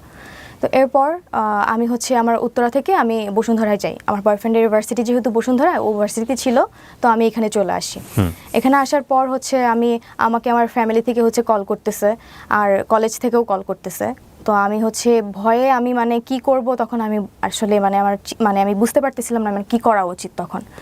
তো এরপর হচ্ছে কলের পর আমার বয়ফ্রেন্ড হচ্ছে আমাকে জাস্ট বলে যে ঠিক আছে একটু ওয়েট করো, দেখা যাক কী হয়। তো আলটিমেটলি হচ্ছে যে অ্যাকাউন্টটা হ্যাক করে এটা হচ্ছে আমি পরবর্তীতে হচ্ছে জানতে পারি কিভাবে। সেটা হচ্ছে আমি তখন বসুন্ধরা থেকে যখন হচ্ছে আমার বয়ফ্রেন্ডের সাথে দেখা করার পর হচ্ছে আমি কারোর সাথে যোগাযোগ না করে আমি ডিরেক্ট আমার বাসায় চলে যাই ময়মনসিংহে। তো সেখানে যাওয়ার পর হচ্ছে ওই আইডিটা থেকে যখন হচ্ছে জিনিসগুলো ভাইরাল হওয়ার পর হচ্ছে এটা তো পুরো দেশব্যাপী হচ্ছে ছড়ায় যায়। এরপর কিছুক্ষণ পরে হচ্ছে আইডিটা অফ হয়ে যায়, মানে আইডিটা মানে হয়তো বা ডিএক্টিভ করে ফেলছে বা এরকম কিছু করে ফেলছে, আইডিতে আর ঢোকা যাচ্ছে না। এরপর আমি বাসায় চলে যাই। 3-4 দিন পর হচ্ছে আমি আমার ভাইয়ার অ্যাকাউন্ট থেকে হচ্ছে আমি জানতে পারি যে আমার অ্যাকাউন্টটা আবার অ্যাক্টিভ করা হয়েছে। অ্যাকাউন্ট থেকে আবার হচ্ছে আমার কিছু ছবি হচ্ছে পোস্ট করা হচ্ছে, মানে আগের কিছু ছবি হচ্ছে পোস্ট করা হচ্ছে। তো আমি আমার ভাইয়ার অ্যাকাউন্ট থেকে ঢুকি, যেহেতু হচ্ছে ওই অ্যাকাউন্টটা আমি অ্যাকাউন্ট যখন এগুলো ভাইরাল হয়েছে তখন হচ্ছে আমার অ্যাকাউন্টটা পাবলিক করে ফেলছিল, যে কারণে জিনিসটা হচ্ছে বেশি ভাইরাল হয়েছে। অ্যাবাউটে যাওয়ার পর দেখি যে আমার মেইল অ্যাড্রেস যেটা দেওয়া ছিল সেটা ছিল না, ফোন নাম্বার যেটা দেওয়া ছিল সেটা ছিল না। আমার যে ফ্রেন্ড মানে আমার এক ক্লোজ ফ্রেন্ড যে আমার হোস্টেলে থাকতো, মানে আমাদের বাজি ধরার মধ্যে যারা কয়েকজন হচ্ছে স্যারকে নক করেছিল তাদের মধ্যে একজন হচ্ছে মানে আমার আইডিটা হ্যাক করে এবং তার mail address and phone number হচ্ছে ওই আইডিতে হচ্ছে অ্যাড করা। তো আমি সাথে সাথে আমার ওই ফ্রেন্ডকে ফোন করি যে তুই কি আমার আইডিটা হ্যাক করছিস বা এই জিনিসগুলো কি তুই করছিস? সে টোটালি হচ্ছে অস্বীকার করে যায়। তো এরপর হচ্ছে মেল ফ্রেন্ড বা ফিমেল? ওকে, করে যায়। এর কারণ হচ্ছে আমি যেটা বুঝতে পারি যে আমার হচ্ছে আমি এর আগে থেকেই দেখা যেত যে এগুলো এক্সপোজ হওয়ার আগে থেকেই হচ্ছে আমি ফটোশ্যুট করতাম বা টিকটক করতাম, মানে সোশ্যাল মিডিয়াতে হচ্ছে আমি একটু অ্যাক্টিভ ছিলাম আর কি। তো ওই ফ্রেন্ড হচ্ছে আমার সাথে মাঝে মাঝে ফটোশ্যুট করতো, প্রায়ই হচ্ছে আমি যাইতাম, আমার সাথে হচ্ছে সেও যাইতো ফটোশ্যুট করার জন্য। তো সেখানে দেখা যেত যে আমার যেহেতু ফোনের ডিসপ্লেতে একটু প্রবলেম ছিল, তো আমি আমার মেইলটা হচ্ছে ওর ফোনে হচ্ছে লগ ইন দিয়ে ওই ছবিগুলো হচ্ছে আমি ফটোগ্রাফারের থেকে হচ্ছে নিতাম। হ্যাঁ, তো মাঝে মাঝে ওর ফেসবুক মানে ওর ফোন দিয়েও আমি হচ্ছে ফেসবুক লগ ইন করে রাখতাম। তো সেখানে হচ্ছে ফেসবুক লগ আউট করে রাখলেও দেখা যেত হয়তো বা মেল দিয়ে হচ্ছে ও মানে অ্যাক্সেস নিয়ে হচ্ছে আমার অ্যাকাউন্টটি হ্যাক করে। আমি এটা যতটুকু আমার মনে হয়েছিল তখন। হ্যাঁ, যেহেতু ওর মেইল অ্যাড্রেস দেওয়া, নাম্বার দেওয়া, তো আমি টোটালি তখন বুঝে যাই যে আমার ওই ফ্রেন্ডই হচ্ছে এই কাজ করছে। অ্যান্ড আমি তখন নিজেকে বিশ্বাস করতে পারতেছিলাম না যে আসলে ও কেন করবে, ওর তো এখানে কোনো স্বার্থ নাই করার। বাট আলটিমেটলি আমার যেটা মনে হয়েছে যে স্যারকে হচ্ছে আমরা যখন হচ্ছে বাজিটা ধরে যে কয়েকজন নক করি তার মধ্যে থেকে স্যার হচ্ছে আমাকে বেশি রেসপন্স করে। হ্যাঁ, আর বাজিটা পরবর্তীতে যখন ছবি দিয়ে আমি আমার ফ্রেন্ডদেরকে বলি যে আমি বাজিটা জিতে গেছি, হয়তোবা সে বাজিটা জিততে পারে নাই বলে হয়তোবা আমাকে কলেজে কালার করার জন্য হলেও বা কোনো একটা মানে ইন্টেনশন থেকে আমাকে কালার করার জন্য সে আইডিটা হ্যাক করে এই কাজগুলো করছে। আর এখানে সে হ্যাক করা মানে এমনভাবে হচ্ছে মানে দুইটা কাজ হচ্ছে সে চালাকি করে করছে। এক হচ্ছে সে যখন হচ্ছে আইডিটা থেকে হচ্ছে আমার এই পোস্টগুলো করছে, তখন মানে কোনো একটা নাম্বার সে স্যারের নাম দিয়ে হচ্ছে সেভ করে কল করে ওইটা এসএস নিয়ে বা স্ক্রিনশট নিয়ে আমার অ্যাকাউন্ট থেকে পোস্ট করছে অ্যান্ড মানে ক্যাপশন দিছে যে স্যার হচ্ছে ফেসে গিয়ে এখন কল করতেছে, এই টাইপের হচ্ছে একটা পোস্ট করছে। আরেকটা কাজ মানে এটা বুঝাইছে যে এটা আমি নিজেই এক্সপোজ মানে নিজেকেই নিজে এক্সপোজ করতেছি, এটা সে বুঝাইতে মানে চেষ্টা করছে। তো আরেকটা কাজ যেটা করছে সেটা মানে সে বুঝাইতে চাইছে যে একটা পোস্ট করছিল যে এই মেয়ের সাথে হচ্ছে আমার 3 বছরের রিলেশন আমার জীবনটা নষ্ট করে দিছে। মানে এটা বুঝাতে চাইছে যে এই কাজটা আমার বয়ফ্রেন্ড করছে। মানে দুইটা দিক সে খুব চালাকি করে করছে। মানে এক বুঝাতে চাইছে যে এটা আমি নিজেই করছি, আরেকটা হচ্ছে বুঝাইতে চাইছে যে এটা আমার বয়ফ্রেন্ড করছে। কিন্তু আলটিমেটলি তো আমার বয়ফ্রেন্ডের কাছে কোনো পাসওয়ার্ড ছিল না বা কোনো অ্যাক্সেস ছিল না আমার অ্যাকাউন্টে। বয়ফ্রেন্ডের সাথে এখনো সম্পর্ক আছে? হ্যাঁ, এখনো আছে। তো এরপর হচ্ছে মানে সে এটা মিন করতে চাইছে যে আমার বয়ফ্রেন্ড এটা করছে বা আমি নিজেই নিজেকে এক্সপোজ করতে চাইছি। আসলে কেউ কখনোই নিজেকে হচ্ছে এক্সপোজ করার জন্য এরকম কোনো মানে খারাপ কাজ করতে যাবে না। আপনি আমার এখন পর্যন্ত পুরো বক্তব্য শুনে মনে হয়েছে যে আপনি একটা এমন জায়গা তৈরি করতে এসেছেন যে জায়গা থেকে আপনাকে নিরপরাধ প্রমাণ করতে চাইছেন। সেটা ডেফিনেটলি আমাদের দর্শক যারা আছেন সেটা তার জায়গা থেকে তারা বিচার করবেন, আমি সেই জায়গায় যেতে চাচ্ছি না। কিন্তু আপনি আমাকে বলেন, আপনার এটা ভাইরাল হওয়ার পরে আপনার ফ্যামিলিতে কি দাঁড়ালো? আপনি ইমিডিয়েটলি কি ফেস করলেন ওই সময়টাতে? আমি এই জিনিসগুলো যখন ভাইরাল হয় তো আমি টোটালি শক ছিলাম। আমি মানে দেখা গেছে যে আমি কারোর সাথে কথা বলতে পারতেছি না, কেউ আমার সাথে কথা বলতেছে না। আপনি স্কুলে যেতেন এরপরে? না, এরপরে হচ্ছে আমাকে কলেজ থেকে সাসপেন্ড করে দিয়েছিল। যেদিন ঘটনাটা ঘটে তো সেদিন হচ্ছে কলেজ থেকে আমাকে আমার ফর্ম মাস্টার কল করে হচ্ছে জানতে চায় যে আসলে ঘটনাটা কি হয়েছে, আমার এই ঘটনাটা মানে আমি নিজে করছি নাকি আরেকজন করছে এটা জানার জন্য। তো উনি খুবই স্ট্রিক্ট ছিলেন আমাদের ফর্ম মাস্টার। তো আমি ভয়ে ওনাকে মানে আমি কিছুই বলতে পারতেছিলাম না, লিটারেলি আমি মানে কান্না করার মতো অবস্থা। আমি জাস্ট স্যারকে বলছি, স্যার আমি কিছু জানি না কি হয়েছে। এরপর হচ্ছে আমি যখন বাসায় চলে যাই, আমার ফ্যামিলি থেকে হচ্ছে আমার ভাইয়া খুব স্ট্রিক্ট ছিল। আমার ভাইয়া আমাকে মারতে চাইছে, তো আমার আম্মু হচ্ছে মারতে দেয় নাই বা আমার আব্বুও মারতে দেয় নাই। তো আমার আম্মু খুবই কান্না করতেছিল যে আমি যেহেতু মেয়ে মানুষ তো আমার তো একটা হচ্ছে আমার রেসপেক্ট আছে, আমার জন্য আমার বাবা মার একটা রেসপেক্ট আছে। তো সেই দিক থেকে আমার বাবা মা খুবই ভেঙে পড়ছিল। একটু পানি হবে? শিওর। আপনি পানি বোধহয় পাম্প পাশে আছে, নেন ওখান থেকে, হ্যাঁ খেয়ে নেন, পানি খেয়ে নেন। বহুত প্রশ্ন আছে আপনাকে আমার। জি হ্যাঁ, বাবা মা কি বলবে বা কি অবস্থা, এই জায়গাটায় ছিলেন? তারপর? হ্যাঁ, তখন বাসা থেকে হচ্ছে এরকম একটা সিচুয়েশন ছিল যে মানে আমি মানে আমার পাশে শুধু আমার বাবা মাই ছিল। তো ফ্যামিলি, ফ্রেন্ডস, আমার রিলেটিভস যারা ছিল সবার বিহেভিয়ার হচ্ছে আমার সাথে মানে খুব চেঞ্জ হয়ে গেছিলো। আমার কলেজের টিচার পর্যন্ত আমার সাথে হচ্ছে। আপনাকে ডেকে নিয়ে কলেজ থেকে সাসপেন্ড করে দেওয়া হলো? হ্যাঁ, আমাকে হচ্ছে যখন ডাকে, আমাকে তখন হচ্ছে আমার ফরমাস্টার যখন আমাকে ফোন দিয়েছিল, যেদিন হচ্ছে আমি বসুন্ধরা আমার বয়ফ্রেন্ডের সাথে থাকি, তখনই আমাকে ফোন করে। তো আমাকে বলে যে যখন জিজ্ঞেস করে তখন আমি তো কিছু বলতে পারতেছি না, আমি স্যারকে জাস্ট এটুকু বলছি, স্যার আমি কিছু জানি না। তো স্যার আর হচ্ছে আমার হয়তো বা আমার কলেজ থেকে আমার যারা হচ্ছে সিনিয়র স্যার ছিলেন, অ্যাডজুডেন্ট এবং হচ্ছে ভিপি স্যার, ওনারা স্যারকে হচ্ছে নির্দেশ দিয়েছিল আমাকে যেন বলে যে আমি যেন তাড়াতাড়ি বাসায় চলে যাই, মানে ঢাকায় না থাকি ওই টাইমটাতে। তো আমি বাসায় চলে যাই। তো আমাকে আমার ফ্যামিলিতে হচ্ছে আমার আব্বুকে হচ্ছে ভিপি স্যার কল করে হচ্ছে বলছে যে আপাতত হচ্ছে বাসায় থাকুক, যেহেতু ওই টাইমটা হচ্ছে আমাদের কলেজ অফ ছিল, ঈদের আগে ছিল তো অফ ছিল। তো পরবর্তীতে হচ্ছে ঈদের পরে যখন কলেজ খোলা হয় আমার গার্ডিয়ান নিয়ে আসে, আমার আম্মু আসছিল বেসিক্যালি। আসার পর হচ্ছে আমাকে ভিপি স্যারের রুমে হচ্ছে পুরো ঘটনাটা হচ্ছে আমার থেকে জানে কিভাবে কি হয়েছে। তখন আপনি বলেন যে আপনারা এটা চ্যালেঞ্জ নিয়ে করেছেন? হ্যাঁ, আমি কথা বলি, বলেছেন? বাট আমি কখনো মানে নাম বলি নাই, কারণ আমার সাথে যারা হচ্ছে জড়িত ছিল ওদেরকে হয়তো বা সাসপেন্ড করে দিত। আর হচ্ছে আমি মানে আমি নিজেও হচ্ছে বুঝতে পারতেছিলাম না, কারণ আমি নিজেই ভেঙে পড়ছিলাম যে এরকম একটা ঘটনা আমি আসলে কখনো ফেস করবো, আমি কখনো চিন্তা করে দেখিনি। তো সেখান থেকে হচ্ছে আমাকে আমার সামনেই তখন test exam, HSC test exam. তো স্যাররা আমাকে বললো যে তোমার হচ্ছে এখন ক্লাস করার দরকার নাই, তুমি বাসায় থাকো, জাস্ট এক্সামের টাইমে তুমি এক্সাম দিবা। হ্যাঁ, আমাকে হচ্ছে কলেজ থেকে হচ্ছে বের করে দিতে চাইছিল, বাট বের করতে পারে নাই বিকজ অফ আমার হচ্ছে একাডেমিক রেজাল্ট খুব ভালো ছিল। যার কারণে তো ওই টাইমটাতে আমাকে বের করে দিলে আমি হয়তো বা আমি যদি কোনো কিছু করে বসি, এটা ওনাদের হয়তো বা একটা ভয় ছিল, বা কলেজের উপর প্রেশার যাইতে পারে। নর্মালি তো কলেজের উপর প্রেশারে পড়ছি, বাট এই প্রেশারটা যেন না পড়ে এই জন্য স্যাররা হচ্ছে আমাকে জাস্ট মানে সাসপেন্ড করে রাখছিল, বাট টেস্ট এক্সামে হচ্ছে মানে এক্সাম দিতে পারবেন, ক্লাস সাসপেন্ড করেছে। হ্যাঁ। সো আপনার এসএসসি রেজাল্ট কি?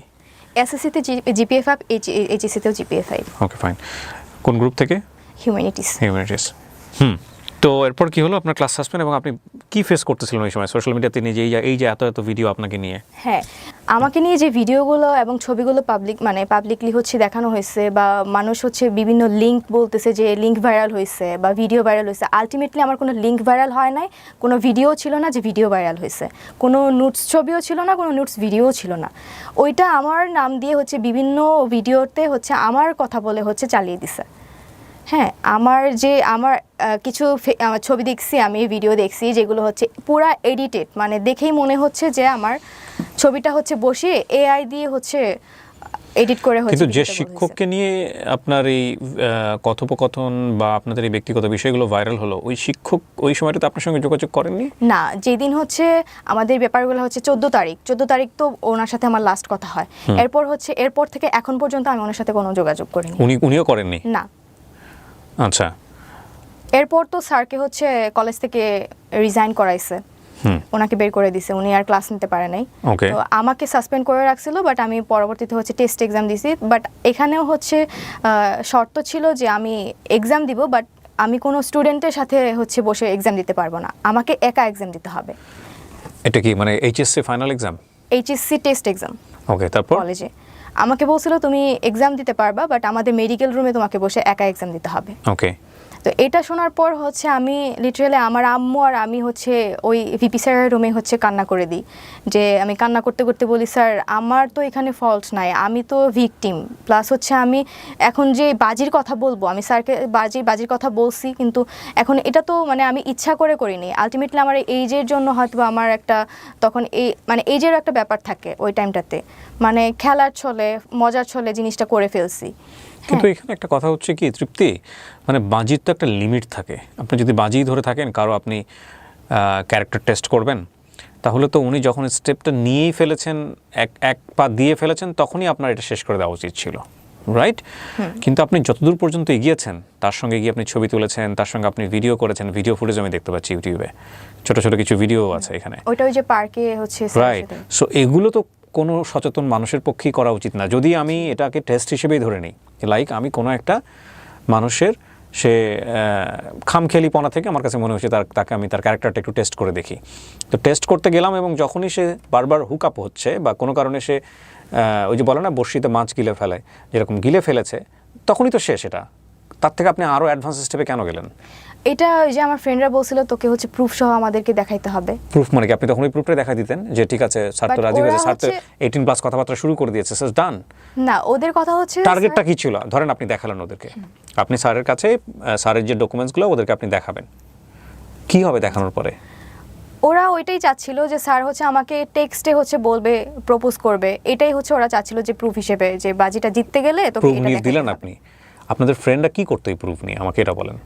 প্রুফ নিয়ে হয়তো বা বাজিটা আমাকে জিতাই দিত। জিততেন আপনি, লাভ কি হতো? আলটিমেটলি কোনো লাভই হতো না, বাট এটা আমি পরে যতটুকু বুঝতে পারছি যে এটা আমার একটা ফাঁদ ছিল। প্রথম কথা হচ্ছে যে এটা, এই যে গল্পটা উনি বললেন তৃপ্তি এখানে, সেটা সত্য না মিথ্যা আমি জানি না। হ্যাঁ, এটা ওর গল্পের বলার মধ্যে অনেকগুলো গ্যাপ আছে। সেই প্রশ্নবাণে যদি আমি ওকে বিদ্ধ করি তাহলে মনে হবে এই গল্পটা পুরোটাই মিথ্যা, আবার হতেও পারে এটা সত্য।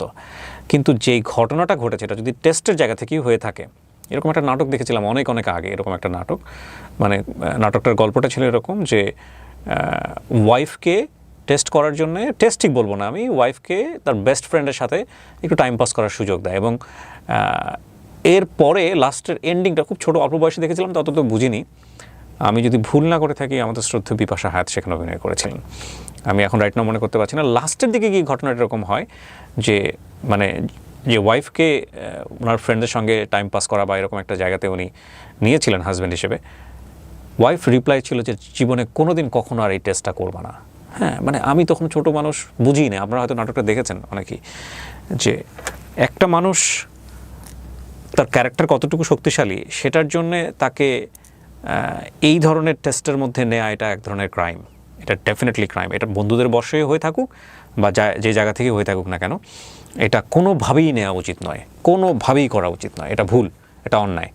এবং এই ভুল এবং অন্যায়ের শাস্তি কি শুধুমাত্র ওই লোকটাই পেয়েছেন? না, যদি এটা হয়েই থাকে, আমি আবারও রিপিট করছি, যদি এটাই হয়ে থাকে ঘটনা, তাহলে ডেফিনেটলি উনি যে কালারটা হয়েছেন সোশ্যাল মিডিয়াতে, সেটা তো নিঃসন্দেহে অনেক বড় একটা শাস্তি। আমি শুধু মানে এই জায়গাটাই আমি মানে বুঝতে পারছি না যে আপনি তার ক্যারেক্টার টেস্ট করতে গিয়ে এতটা বেশি ইনভলভ কেন হলেন। ফ্রেন্ডদের বাজি, আর যেখানে আপনার বয়ফ্রেন্ড জেনে গেছে, তখন আমি হচ্ছে ওকে জানাই, কারণ আমার তখন মনে হচ্ছিল আপনি যে বয়ফ্রেন্ডকে জানিয়ে জাহাঙ্গীরনগরে যেতেন? না, এটা তো বয়ফ্রেন্ডকে পরে জানানো হয়েছে। নাকি আপনি যখন বুঝতে পেরেছেন যে এটা হচ্ছে চরম পর্যায়ের একটা জি। বিপদ নেমে আসতেছে, সো আমি বয়ফ্রেন্ডকে আগে জানাই থাকি যে কোনো যাতে আমার সম্পর্কটা রক্ষা হ্যাঁ, হয়? আমি এটা ভেবেই হচ্ছে আমি আমার বয়ফ্রেন্ডকে আগেই জানাইছি। এটা তো আগে জানান, আপনি সব কাজ করে জানাইছেন। হ্যাঁ, ওইটাই আর কি, মানে ঘটনাটা ঘটার আগে আর কি আমি জানাইছি, যে মানে এক্সপোজ হওয়ার আগে আমি আমার আপনার বয়ফ্রেন্ডের সঙ্গে আপনার কত বছরের সম্পর্ক? এখন 4 বছরের। উনি কি আপনাকে বলেছে এই অনুষ্ঠানে এসে এটা বলো, যাতে করে আমরা মানে আপনাকে বাধ্য করেছে কিনা? না, বাধ্য করে নাই। আমি ওকে বলছি যে আমি এখানে যেতে চাই, ভাইয়ার শোতে যেতে চাই, তো ও আমাকে জাস্ট পারমিশন দিছে, কারণ এতদিন হচ্ছে আমাকে অনেক সি ইউ আর 18+, আপনি চাইলে আপনি আপনার গণমাধ্যমে আপনি ফেস করতে পারেন। আপনি কোনো মিডিয়াতে কোনো বক্তব্য দেননি এতদিন, প্রায় 1 বছরের আমাকে মতো। ট্রাই করছে, অনেকে হচ্ছে আমাকে রিচ করার ট্রাই করছে, বিভিন্ন সাংবাদিক এবং হচ্ছে ইউটিউবার্স আমাকে হচ্ছে আমার কথা শোনার জন্য হচ্ছে আমাকে অফার করছিল, বাট আমি তখন মনে হয়েছে যে আমি তখন হচ্ছে আমার এইচএসসি এক্সাম মানে সামনে, তো তার মানে তখন আমার বাবাও অসুস্থ ছিলেন। জি। হ্যাঁ, তো আমার বাবা ঘটনার 3-4 মাস পরে কিন্তু আমার বাবা মারা যায়। ওহো। এই জন্য তখন আমার মনে হয়েছে যে আমার আসলে মানে সোশ্যাল মিডিয়া ফেস করার মতো তখন ওই টাইমটা আমি ছিলাম না, আমি প্রিপেয়ার ছিলাম না তখন। আমার মনে হয়েছে যে মানুষ আমাকে নিয়ে একটা ভুল ধারণা ক্রিয়েট হয়েছে ওনাদের মধ্যে। তো আমি ভেবে রাখছিলাম যে যদি আমি লাইফে কিছু একটা করতে পারি, হ্যাঁ, আমার একটা টার্গেট ছিল, যে আমার বাবার ইচ্ছা ছিল, স্বপ্ন ছিল যে আমি ঢাকা ইউনিভার্সিটিতে পড়াশোনা করব, আমার এইচএসসিতে ভালো রেজাল্ট লাগবে। আমার বাবা তখন একটা কথাই আমাকে বলছিল যে মা, তুমি পড়াশোনা করো, মানুষ এগুলো ভুলে যাবে। হ্যাঁ, এগুলো এটা বলছিল আমাকে। তো বাবা যখন হচ্ছে 3-4 মাস পর মারা যায়, তখন আমি এতটাই মানে ভেঙে পড়ছিলাম। আমার তখন মনে হয়েছে যে বাবা মনে হয় আমার এই রিলেটেড হচ্ছে কাজের জন্য কষ্ট পেয়ে মারা গেছে, তখন আমার এটা মনে হয়েছে। তো এরপর আমি কোনো সাংবাদিক, কোনো ইউটিউবার হচ্ছে ফেস করিনি। আমি তখন পড়াশোনা করি। আমার এইচএসসি 17 দিন আগে আমার বাবা মারা যায়। হ্যাঁ, তো আমার এইচএসসিতে ভালো রেজাল্ট করি, জিপিএ 5 পাই, বোর্ড স্কলারশিপও পাই। এরপর আমার অ্যাডমিশন টেস্ট আসে। অ্যাডমিশন টাইমটা আমি পুরোটাই হচ্ছে আমি নিজেকে টাইম দিছি। যত সোশ্যাল মিডিয়া, যত প্ল্যাটফর্মে হোক, আমার ফ্রেন্ড সার্কেল বলেন, আমার ফ্যামিলি বলেন, আমার রিলেটিভস, সবার থেকে দূরে গিয়ে আমি হচ্ছে পড়াশোনা করে ঢাকা ইউনিভার্সিটি সহ রাজশাহী বিশ্ববিদ্যালয়, চট্টগ্রাম বিশ্ববিদ্যালয়, মানে সব জায়গায় ম্যাক্সিমাম আমার চান্স হয়েছে। হ্যাঁ, তো আমি যে এই জিনিসগুলো ফেস করছি, সেটা হচ্ছে আমি বাইরে বের হলে মানুষ আমাকে নিয়ে হচ্ছে মানে ব্যাড লুক দিত, বা আমাকে হচ্ছে ওইভাবে হচ্ছে করতো যে আমি তৃপ্তি, সেই তৃপ্তি, ভাইরাল হওয়া মেয়েটা। আমি কোথাও যেতে পারতাম না। আমার ফ্যামিলি, আমার কাজিনরা পর্যন্ত আমাকে ওইভাবে ট্রিট করতো। আমার ভাই হচ্ছে খুব রাগী ছিল, তো একটা টাইমে হচ্ছে সেও ঠিক হয়ে গেছে, বাট আমার যেটা মনে হয় যে আমার নিজের ভাইও হচ্ছে আমাকে পছন্দ করতো না তখন। আমার কলেজে একবার একটা ঘটনা ঘটে। এই ঘটনার পর আমার কলেজে যাই, হচ্ছে আমার টেস্ট এক্সামের পর হচ্ছে আমার রেজাল্ট আসে, তো টেস্ট এক্সামের, তো তখন হচ্ছে আমাদের কিছু রুলস ছিল যে এক্সামের পর হচ্ছে কিছু ডকুমেন্টস আমাদেরকে দেয় প্যারেন্টসদের পাঠানোর জন্য। সেটা আনতে গেছি, প্লাস হচ্ছে আমার মেবি রেজিস্ট্রেশন কার্ড আর অ্যাডমিট কার্ড আসছিল। হ্যাঁ, অ্যাডমিট কার্ড আসছিল, তো এটাতে সাইন করতে হবে। তো আমি যেহেতু সাসপেন্ড ছিলাম, আমাকে হচ্ছে আমার ফর্ম মাস্টার ফোন করে জানিয়ে দেয় যে তোমার হচ্ছে এটাতে সাইন করতে হবে, তুমি একটু কলেজে আসো। তো আমি কলেজে যাই, টিচার্স রুমে যাই। তো আমার যে টিচারটা ছিল ফর্ম মাস্টার, ওনার রুমে আরেকটা টিচার ছিল। স্যার তখন ক্লাস নিতে ছিল, মানে ছিল অন্য একটা রুমে। তো স্যার আমাকে বলে তুমি একটু ওয়েট করো টিচার্স রুমে, আমি আসতেছি। তো আমি তখন হচ্ছে টিচার্স রুমে যাই, আমাকে অন্য একটা টিচার বলে যে এই মেয়ে তুমি বাইরে গিয়ে দাঁড়াও, তুমি ভিতরে আসলে আমার বদনাম হবে। এটা জাস্ট শোনার পর আমি বের হয়ে আমি কান্না করতে করতে, আমি তখন কাকে বলবো, তখন আমার তখন কেউ ছিল না যে আমি কাউকে শেয়ার করবো এই বিষয়গুলো। তো তখন ওই টাইমেই আরেকটা টিচার হচ্ছে আমার সামনে দিয়ে যায়, উনি হচ্ছে আমাদের অ্যাডজুটেন্ট টিচার। উনি আমাকে মাস্ক পরা অবস্থায় চিনে ফেলছে, আমাকে দেখে বলতেছে তুমি তৃপ্তি না? আমি বলছি জি স্যার। পরে বলছে যে বেহায়াপনার একটা শেষ থাকে। তো এই কথাগুলো যখন আমাকে বলছে, মানে আমি মানে লিটারেলি তখন মানে কি বলবো, আমি তখন মানে কান্না করে করে আমি কাউকে শেয়ার করতে পারতেছিলাম না যে আমার টিচার্সরা পর্যন্ত আমাকে এরকম কথা বলতেছে, আমার ফ্যামিলি মেম্বার্সরা পর্যন্ত আমাকে এরকমভাবে ট্রিট করতেছে, আমার ফ্রেন্ড সার্কেলের মধ্যে এরকম একটা মানে বিহেভিয়ার চলে আসছে আমাকে নিয়ে। তো আমি পরবর্তীতে আমার একটাই লক্ষ্য ছিল, আমার বাবা হচ্ছে যেহেতু চেয়েছিল যে আমি ঢাকা ইউনিভার্সিটিতে পড়াশোনা করি, সব কিছু থেকে আমি দূরে সরে গেছিলাম। অ্যান্ড হচ্ছে অ্যাট এ টাইম আমি কোনো সোশ্যাল মিডিয়াতেও অ্যাক্টিভ ছিলাম না, কোনো সাক্ষাৎকার বা কোনো ইয়েতে আমি হচ্ছে যাইনি। তো এটাই আমার ফার্স্ট টাইম এখানে মানে ফেস করার। কাজটা কি আপনি ভালো করেছেন? না, এটা আমি জানি এটা আমি ভালো কাজ করিনি, আমি বলবো না যে আমি ভালো কাজ করছি।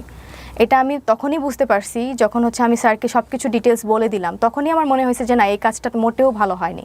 এবং আমি আমার ফ্রেন্ডদেরকে তখনই এটা মানে জানাইছি যখন স্যার আমার সাথে হচ্ছে 18+ কথাবার্তা বলতো বা ওনার ইন্টেনশন ছিল আমার সাথে ইনভলভ হওয়ার, তখনও আমি হচ্ছে আমার ফ্রেন্ডদেরকে জানাই যে এই কাজটা হচ্ছে অতিরিক্ত হয়ে যাচ্ছে।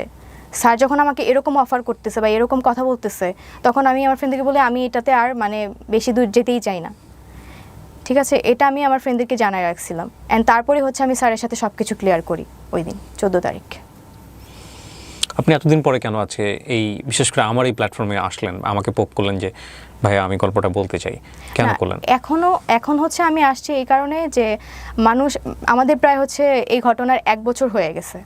হ্যাঁ, 1 বছরের মধ্যেও দেখা গেছে আমি বাইরে বের হলে মানুষ আমাকে নিয়ে হচ্ছে ক্রিটিসাইজ করে। আজকের অনুষ্ঠানের পর আরো বেশি ক্রিটিসাইজ করবে। হ্যাঁ আমি জানি, কিন্তু আমি আসছি যে এখানে আমিও ভিকটিম ছিলাম, স্যারও ভিকটিম ছিল। আমি বলবো না যে স্যারের ভুল ছিল, আমার ভুল ছিল না, আমি এটা কখনোই বলবো না। বাট আমাকে নিয়ে হচ্ছে মানুষের যে ধারণা বা কিছু ভিডিও ফুটেজ হচ্ছে পোস্ট করা হয়েছে বিভিন্ন ফেক আইডি থেকে, তো এগুলো যে আমার না, আমার নাম বলে যে চালাই দেওয়া হয়েছে, এটাই আমি মানে মানুষের কাছে ক্লিয়ার করতে চাই যে আমি নিজেও ভিকটিম হয়েছি, স্যারও হচ্ছে ভিকটিম হয়েছে।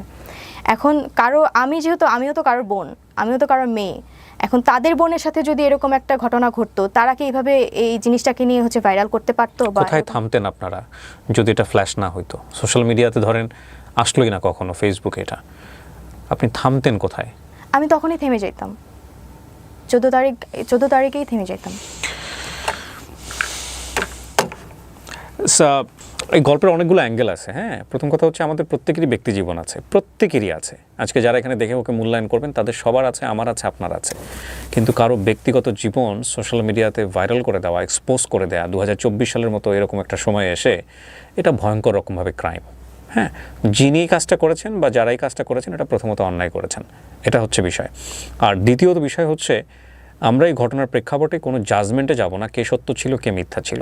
যে ভদ্রলোক, যে টিচার ওনার সঙ্গে এভাবে ইনভলভ হয়েছেন, এখানে অনেকগুলো মোরালিটি ডাউন পার্সপেক্টিভ আছে। প্রথম কথা হচ্ছে টিচার কোনো স্টুডেন্টের সাথে ইনভলভ হতেই পারেন না। এবং উনি একটা ইউনিভার্সিটিতে পড়া একটা ছেলে, উনি সদ্য শিক্ষক হয়েছেন এবং যাদের সঙ্গে ক্লাস উনি নিচ্ছেন তিনি তারা টিনেজার, 17-18 বয়সও হয় নাই বলা চলে, কারণ ইন্টারমিডিয়েট পরীক্ষা দিলে 18 বছর বয়স হয়। তাদের সঙ্গে এই ধরনের চ্যাটে যাওয়া, তাদের সঙ্গে এইভাবে ফেস টু ফেস দেখা করা, উনি ডিনাই করতে পারেন চাইলে যে না আমি চ্যাটটা করি না, এটা আমার আইডি থেকে হয়নি, কিন্তু উনি তো দেখা করেছেন। উনি ফেসবুকে যে ছবিগুলো আছে, ওদের যে ভিডিও ফুটেজগুলো আছে, ছোটো ছোটো ভিডিও ক্লিপ দেখা করেছেন। এভাবে দেখা করা আউটডোরে গিয়ে, এটা গুরুতর অন্যায়। এটা মানে স্কুল এথিক্স, ইউনিভার্সিটি এথিক্স কোনো জায়গা থেকে এটা যায় না। সো প্রথমত অন্যায় তার জায়গা থেকে। দ্বিতীয়ত হচ্ছে এইরকম একটা বাচ্চাপনা হোক বা যেটাই হোক না কেন, ওনার জায়গা থেকে উনি যেভাবে ইনভলভমেন্ট হয়ে স্টেপ নিয়েছেন একের পর এক, এটা তো আরও ভয়ঙ্কর রকমের অন্যায়। এবং তারপরের অন্যায় হলো যিনি এক্সপোজ করেছেন তিনি। তো এই এতগুলো ঘটনার প্রেক্ষাপটে আমরা আসলে কোন জায়গা থেকে আসলে শিক্ষণীয় মনে করব বা কোন জায়গা থেকে লেসন নিব, এটা হচ্ছে ব্যাপার। যে প্রথম কথা হচ্ছে সোশ্যাল মিডিয়াতে ধরনের চ্যাট করাই উচিত না। দ্বিতীয়ত হচ্ছে যদি ধরনের কমিউনিকেশনে আপনাকে যেতেই হয়, তাহলে যার সঙ্গে যাচ্ছেন তিনি ট্রাস্টওয়ার্থি কিনা এটাকে এনশিওর করা। এইটা যদি এক্সপোজ হয়ে যায় তাহলে এক ধরনের এটা ক্রাইম। যিনি করেছেন বা যারা করেছেন তাদের বিরুদ্ধে আইনানুগ ব্যবস্থা নেওয়া। এই জায়গা থেকে আপনার শিক্ষক কিংবা আপনি কেউই কি কখনো আইনানুগ ব্যবস্থা নিয়েছিলেন? আমার ওই স্যার হচ্ছে থানায় জিডি করেছিল এই এক্সপোজ হওয়ার পরপরই। আমাকে হচ্ছে তখন ওই থানা থেকে হচ্ছে ফোন দিয়ে বলে যদি আমার কোনো হেল্প লাগে তাহলে আমি যেন যোগাযোগ করি। আপনি করেছিলেন যোগাযোগ? না, আমি তখন করিনি, কারণ আমি এতটা পরিমাণে শক ছিলাম যে আমি মানে তখন কাকে রেখে কাকে বিশ্বাস করতাম বা কে আমার কথা শুনতো। আর যে জিনিসটা ভাইরাল হয়ে গেছে অলরেডি, সেটা আমি জিডি করেই মানে ব্যাক করতে পারবো না। তো আমার সেই জায়গাটা, আগের জায়গাটা তো আমি ব্যাক করতে পারবো না। তাই জন্য আমার ফ্যামিলিও রাজি হয়নি জিডি করা, বা আমিও হচ্ছে রাজি হইনি জিডি করার জন্য। বা আমার কলেজও হচ্ছে আমাকে বলছিল জিডি করার জন্য, বাট আমি স্যারদেরকে একটা কথাই বলছি, স্যার আমি যদি জিডি করি তাহলে আমার সেই আগের জায়গাটা আমাকে ফিরিয়ে দিতে পারবেন? তো ওনারা তখন আর কিছু বলে নাই। না, আমিও হচ্ছে পার্সোনালি কখনো হচ্ছে জিডি করি নাই। আপনি কখনো ডিপ্রেসড হতেন এরকম ঘটনা ঘটে যাওয়ার পর? হ্যাঁ, আমি আমার বাবা মারা যাওয়া পর্যন্ত আমার প্রত্যেকটা টাইম মনে হইতো যে আমি যা করছি আমার এটার জন্য আমার বাবা মারা গেছে। আমি প্রত্যেকটা টাইমে ফিল করছি যে আমার সাথে যা হয়েছে আমি নিজে দায়ী আছি এটার জন্য। আমি বলবো না যে আমি খুব ভালো কাজ করে কিছু আর্ন করছি, আমি আমার নিজের পায়ে নিজেই কোড়াল মারছি, এটা আমি অন্তত বিশ্বাস করি। অ্যান্ড আমার লাইফে তো শুধু আমার লাইফটাতে হচ্ছে ইম্প্যাক্ট পড়ে নাই, স্যারের লাইফেও ইম্প্যাক্ট পড়ছে অবভিয়াসলি। তো সেই দিক থেকে আমার ফ্যামিলি, আমি নিজে পার্সোনালি এখনো পর্যন্ত হচ্ছে ফেস করে যাচ্ছি। এরপর আপনার স্যারের সঙ্গে আর কখনো কথা হয়নি? না, এখন পর্যন্ত না। যাই হোক, এটা একপাক্ষিক বক্তব্য এবং কাউকে আমরা এখানে অ্যাকিউজ করছি না। তৃপ্তি এসে তার নিজের ভুলগুলোই স্বীকার করলেন। তবে আমরা একটা জিনিস অবশ্যই বলতে চাই আজকের এই গল্পটা থেকে, যে আমরা যেন সাবধান থাকি। প্রথম কথা হচ্ছে এটা। সত্য কথা বলতে চাই যে আজকের এই গল্পে অনেকগুলো অ্যাঙ্গেল আছে। আপনি কোন জায়গাটা থেকে এই গল্পটিকে আপনি মেসেজ হিসেবে আপনার ব্যক্তি জীবনে নেবেন সেটা একান্তই আপনার ব্যক্তিগত বিষয়। শিক্ষকের সাথে ছাত্রের এ ধরনের সম্পর্ক একেবারেই বেমানান। শিক্ষক তিনি শ্রদ্ধাভাজন, কিন্তু আমাদের সমাজে অনেক শিক্ষক মাঝে মাঝে এরকম হুট করেই তাদেরকে এক্সপোজ করা হয় কোথা থেকে কে জানি বের করে ফেলেন, এবং সেটা আমাদেরকে অনেক বেশি লজ্জা দেয়। তো এই সম্পর্কের জায়গাগুলো খুব বেমানান। আর ছাত্রী হিসেবে শিক্ষকের টেস্ট করতে যাওয়া, যেটাকে বলে litmus test, this is absolutely রং। সেটা শাস্তিও সারা জীবন ধরেই পাবে। কিন্তু এই এত কিছুর পরেও তৃপ্তি আমাদের সামাজিকতা কিংবা আমাদের রক্তচক্ষু বা আমরা যেভাবে ওকে তুচ্ছতাচ্ছিল্য করেছি, কেউ বলবে হ্যাঁ ডিজার্ভ করে, কেউ বলবে না এটা করা উচিত হয়নি, সব কিছু মিলিয়ে ও কিন্তু লেখাপড়া থেকে দূরে সরে যায়নি। ও লেখাপড়া করেছে। আমি যদি ভুল না করে থাকি, ঢাকা বিশ্ববিদ্যালয়ে চান্সও পেয়েছে। হয়তো খুব শীঘ্রই ও পড়াশোনা শুরু করবে একাডেমিক্যালি ঢাকা ইউনিভার্সিটিতে। জীবনে অনেক পাপ থাকে যেগুলো গোপন থাকে, কারোটা এক্সপোজ হয়ে যায়, কারো হলে আমি সিক হয়ে যেতাম। তো আব্বা জানে যে ওখান থেকে নিয়ে গেলে আমি অসুস্থ হয়ে যাব। তো 5 বছর পরে যে পোস্টিংটা হলো ওটা আব্বার ক্যান্সেল করতে পারেনি। আব্বা তখন ট্রান্সফার হয়ে বরিশাল পিরোজপুরে আসলো। তো কিসের জব করতো আপনার বাবা? পুলিশের চাকরি করতাম। ট্রাকে যখন আব্বা সবকিছু তুললো, আমাকে আব্বা কোলে নিছে। উনি তখন চিৎকার করে কান্না করতেন। আপনার মেমোরিতে আছে এটা? হ্যাঁ, এটা আমার খুব মনে আছে। ওই বাসা থেকে মাটির রাস্তা ছিল কতখানি, তো ট্রাক যতক্ষণ মাটির রাস্তা দিয়ে আসেনি অতক্ষণ পর্যন্ত কান্না করতে করতে ট্রাকের পিছনে আসছে। আমি এত কথা বলতাম ছোটবেলায়, ওদিন নাকি আমি কোনো কান্না করিনি। আসার পর থেকে আমি একদম চুপচাপ, কোনো কথা বলি না। তো আমার আব্বা নাকি বলতো যে আমার মেয়েটা বোবা হয়ে গেছে, অনেকটা ইন্ট্রোভার্ট টাইপের। ইন্ট্রোভার্ট মানে একদম এক্সট্রিম লেভেলের ইন্ট্রোভার্ট। একটা সময় পরে কি হলো, আমার ছোট চাচার সাথে হচ্ছে ওই যে আমার যে বড় আম্মার কথা বললাম, ওনার যে মেয়ে ছিল, আনা আপা বলতাম, ওনার বিয়ে হলো। তারপরে পিরোজপুরে 5 বছর, এর মধ্যে ওনারা বেশ কয়েকবার আসছে, আমরা বেশ কয়েকবার গিয়েছি, দেখা সাক্ষাৎ হয়েছে, কিন্তু ওই যে আগের যে একটা আমি কথা বলতাম, মিশতাম, ওই জিনিসটা আমার মধ্যে ছিল না। তো এরপর থেকে হচ্ছে পড়াশোনা শুরু হলো। তো আমি ছোটবেলা থেকে আলহামদুলিল্লাহ খুব বেশি ভালো না হলেও আবার খুব বেশি খারাপ স্টুডেন্টও ছিলাম না।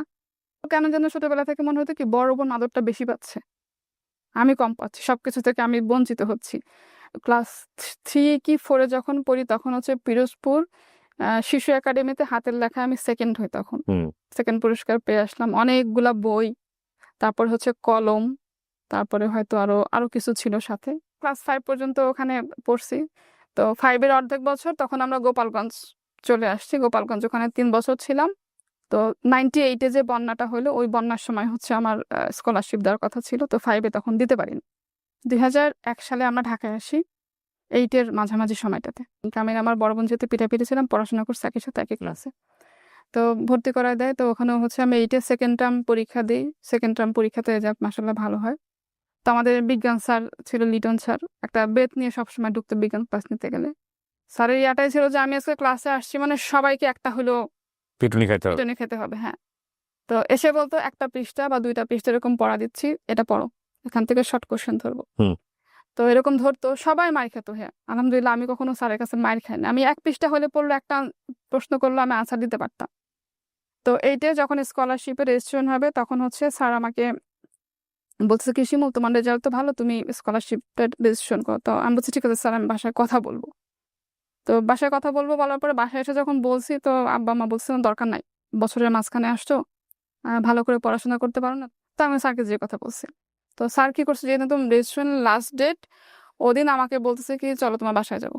এসে মাকে বলতেছে যে ভাবি পারবেও, আমি সে আত্মবিশ্বাস আছে দেখে হচ্ছে ওকে আমি রেজিস্ট্রেশন করানোর কথা বলতেছি। ওদিন থেকে নিয়ত করছে হ্যাঁ আমার স্কলারশিপ পেতে হবে। বৃত্তি পরীক্ষা দিলাম, দেওয়া শেষ। এই যে পুরো পরীক্ষাটা আমি দিলাম, এই পরীক্ষার মধ্যে কিন্তু আমার আব্বা আম্মা একবারও জিজ্ঞাসা করে নাই যে পরীক্ষা কেমন হচ্ছে। আমার আব্বা কিন্তু ছোটবেলা থেকেই পড়াশোনার ব্যাপারে খুবই সিরিয়াস। আমাদেরকে নিয়ে বসতো, নিজে হাতে পড়াইতো, পড়াশোনার জন্য টিচার লাগবে, কি লাগবে, এ লাগবে, সবকিছু। কিন্তু আপনার ব্যাপারে উদাসীন। হ্যাঁ, আমার ব্যাপারে উদাসীন, এটা ইচ্ছাকৃতভাবে করতো নাকি হয়ে যেত এটা আমি ভেবে বলতে পারবো না। আমার বড় বোন হচ্ছে ক্লাস 5-এ যখন বৃত্তি পরীক্ষা দিবে, তখন আমরা পিরোজপুরে। তো ওই সময় হচ্ছে ও আমার থেকে 1 ক্লাস উপরে ছিল, পরে সামহাও আবার একসাথে হয়ে গেছি আমরা। ওর বৃত্তি পরীক্ষার সময় আমার আব্বা যখন সরকারি চাকরি করতো, 15 দিন ছুটি নিয়ে নিয়েছিল আব্বা।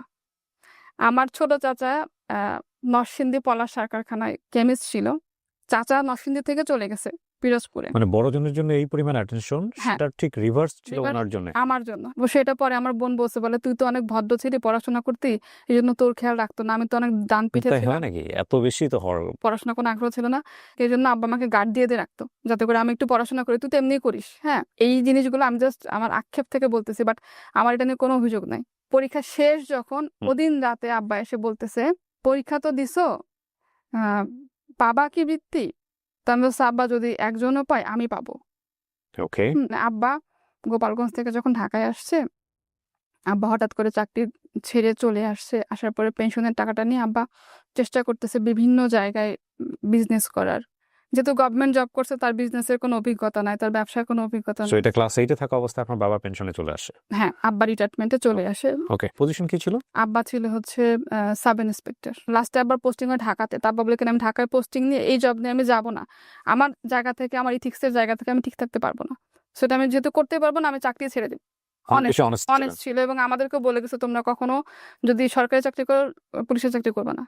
সরি টু সে, বাবা বলেছে সে নিজে পুলিশ ছিল এবং ইভেন আমার আব্বা পেনশন টেনশন সবকিছু বিক্রি করে চলে আসছে। তারপরে ঢাকায় এসে বিভিন্ন রকম ব্যবসার শুরু করার চেষ্টা করলো, কিন্তু আলটিমেটলি কিছুই করতে পারে না আব্বা।